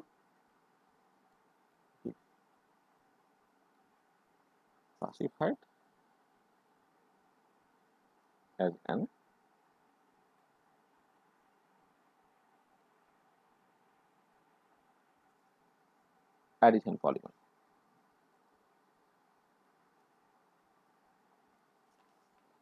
খেয়াল করে দেখো, মানে ক্যারুথার্সের যে ডেফিনেশনটা দেওয়া হয়েছিল, ক্যারুথার্স কি বলছে, the condensation polymer is one whose formula contains the repeating unit that lacks certain atoms that are present in the monomer from which it is formed or to which it may be degraded. তাহলে এই যে লাস্টের পার্টটা, মানে যেটা আমরা বলেছি আর কি, সেইটাই ডেফিনেশনের মধ্যে আছে। কিন্তু মডার্ন ডেফিনেশনে তোমার তিনটে কন্ডিশন স্যাটিসফাই, তিনটে কন্ডিশনের যে কোনো একটা স্যাটিসফাই করলেই তাকে তুমি কন্ডেন্সেশন পলিমার বলতে পারবে। এক নম্বর কি, এক নম্বরে যে polymer is said to be a condensation polymer if its synthesis involve the elimination of small molecules. একটা তোমার স্মল মলিকুল এলিমিনেট করে এটা তৈরি হচ্ছে, সেটা একটা পসিবিলিটি। সেকেন্ডলি হচ্ছে, অথবা এইটা কন্টেন করতে হবে তোমার ও সিও গ্রুপ বা এনএইচসিও গ্রুপ বা তোমার এস গ্রুপ বা ও সিও এনএইচ গ্রুপ অথবা ও গ্রুপ অথবা O C double bond O group SO2 group as part of the polymer chain. এইটা দেখো, এই পার্টিকুলার ক্ষেত্রে খেয়াল করে দেখো, এই যে এই ইউনিটটা আছে ও সিও এনএইচ গ্রুপ, এই যে ও সিও এনএইচ গ্রুপ আছে, এইটা আছে, এটা এটা অর কি বলেছি, অর ইটস রিপিটিং ইউনিট, যেটা ক্যারুথার্স অলরেডি বলেছিল, repeating unit lacks certain atom that are present in the monomer to which it can be degraded. অনেক সময় কি হয়, ওই ক্ষেত্রে বললাম সেলুলোজের এক্সাম্পলের ক্ষেত্রে যেটা বলা হলো হয়তো, যে তোমার কোনো একটা পার্টিকুলার পলিমার তুমি কনসিডার করছো, তুমি এক্স্যাক্টলি রিয়াকশনটাকে করছো না, কিন্তু তুমি জাস্ট মোটামুটি হাইপোথেটিক্যাল কিছু মনোমারিক ইউনিট ভেবে নিতে পারো, সেইখান থেকে জাস্ট সিম্পলি যখন কন্ডেন্সেশন রিয়াকশনের থ্রু দিয়ে হচ্ছে পলিমারটা তৈরি হচ্ছে, সেখানে রিপিটিং ইউনিটের ক্ষেত্রে মনোমারিক ইউনিটের যে অ্যাটমসগুলো ছিল সেখান থেকে এক বা একাধিক অ্যাটমস হচ্ছে থাকছে, ল্যাক থাকছে, তখন সেটা কন্ডেন্সেশন পলিমার হবে। আর তার কোন একটা কন্ডিশন স্যাটিসফাই যদি না করে, মানে এগুলো যদি না হয় আর কি, ঠিক আছে, তো মানে তিনটের কোনোটাই ধরো রইলো না, তো সেই মানে তিনটের যে কোনো একটা থাকলে সেটা কন্ডেন্সেশন পলিমার। আর তিনটের মধ্যে যে মানে তিনটের মধ্যে তোমার মানে কোনো ক্যাটাগরিতেই যদি সে বিলং না করে আর কি, তাহলে তখন তাকে বলা হবে হচ্ছে অ্যাডিশন পলিমার। তাহলে খেয়াল করে দেখো যে এই যে এক্সাম্পল, এটা অনেক সময় পরীক্ষা তোমায় দিয়ে দিতে পারে। পরীক্ষায় ধরো তোমাকে একটা, ওই যে বললাম না যে তোমাদের তো প্রথমবারে কি কোশ্চেন হবে তার কোনো ঠিক ঠিকানা নেই, হয়তো কোশ্চেনটা এমন করলো যে তোমাকে 5টা পলিমার বলে দেওয়া হলো, 5টা পলিমারের মধ্যে কে কন্ডেন্সেশন পলিমার কে অ্যাডিশন পলিমার বলে দিতে বললো। এবারে এই যে পলিমারটার কথা বলা হচ্ছে, এই পলিমারটা একটা এক্সেপশনের মতো আর কি, হ্যাঁ, সেই এক্সেপশনটাকে তোমাকে মাথায় রাখতে হবে। হ্যাঁ, সেই জন্য মানে তোমার মানে এটা এতে অনেক বইয়ে আর কি তোমার উল্লেখ করা আছে আর কি, সেখানে আমি এটা বললাম আর কি। এগুলো তোমরা একটুখানি কিন্তু ঠিক করে করবে। এছাড়া আরো অনেক স্পেসিফিক এক্সাম্পল আছে, সেই স্পেসিফিক এক্সাম্পলগুলো আমরা পরপর করে প্রশ্ন উত্তর হিসেবে তোমাদেরকে বলবো আর তাহলে যে ক্যারুথার্সের যে ডেফিনেশন, সেই ডেফিনেশনটাকে কিন্তু একটুখানি রিল্যাক্স করে নিতে হচ্ছে, ঠিক আছে, হলো?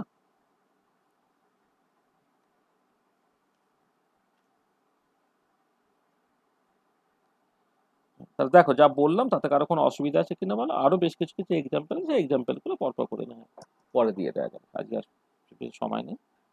তাহলে আজকে মূলত যে জিনিসটা আলোচনা করা হলো সেটা হচ্ছে পলিমারের ইম্পর্টেন্সটা কি, সেটা নিয়ে 2-4টে কথাবার্তা বলা হয়েছে।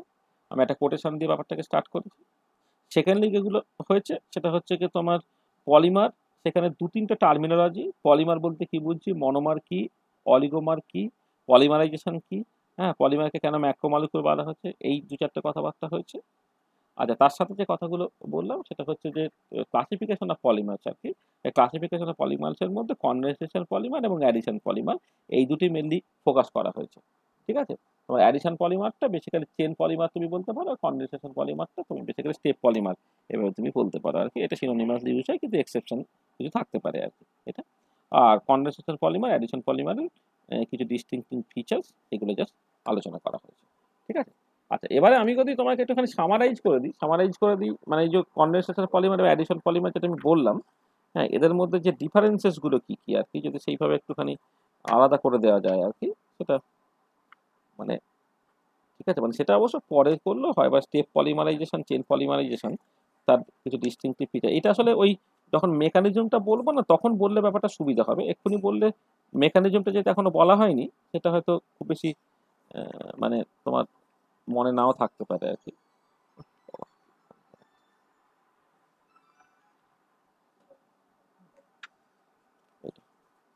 এছাড়া পলিমারে আরো যে কিছু কিছু ক্লাসিফিকেশন, সেটা আমি পরের দিন বলবো। এখন আজকে প্রথম দিন অল্প একটুখানি থাক, হ্যাঁ, এটা পরের দিন না হয় ভালো করে এটাকে উল্লেখ করা যাবে।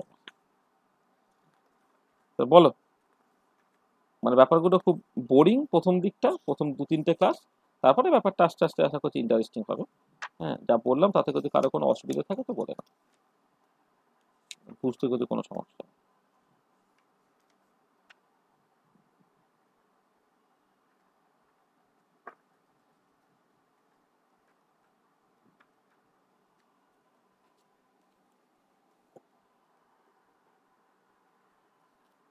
ওইটে আছিস? হ্যাঁ স্যার আছি। হ্যাঁ, বল। হ্যাঁ স্যার আছি স্যার। হ্যাঁ হ্যাঁ, হ্যাঁ স্যার আসছি। এটাই। বললাম না, মানে ব্যাপারটা একটুখানি বোরিং প্রথমটা, হ্যাঁ, কিন্তু ওই 2-1 দিন একটু বোরিং ব্যাপারটা থাকবে, তারপরে জিনিসটা অনেকটা কেটে যাবে, তারপরে অতটা খারাপ লাগবে।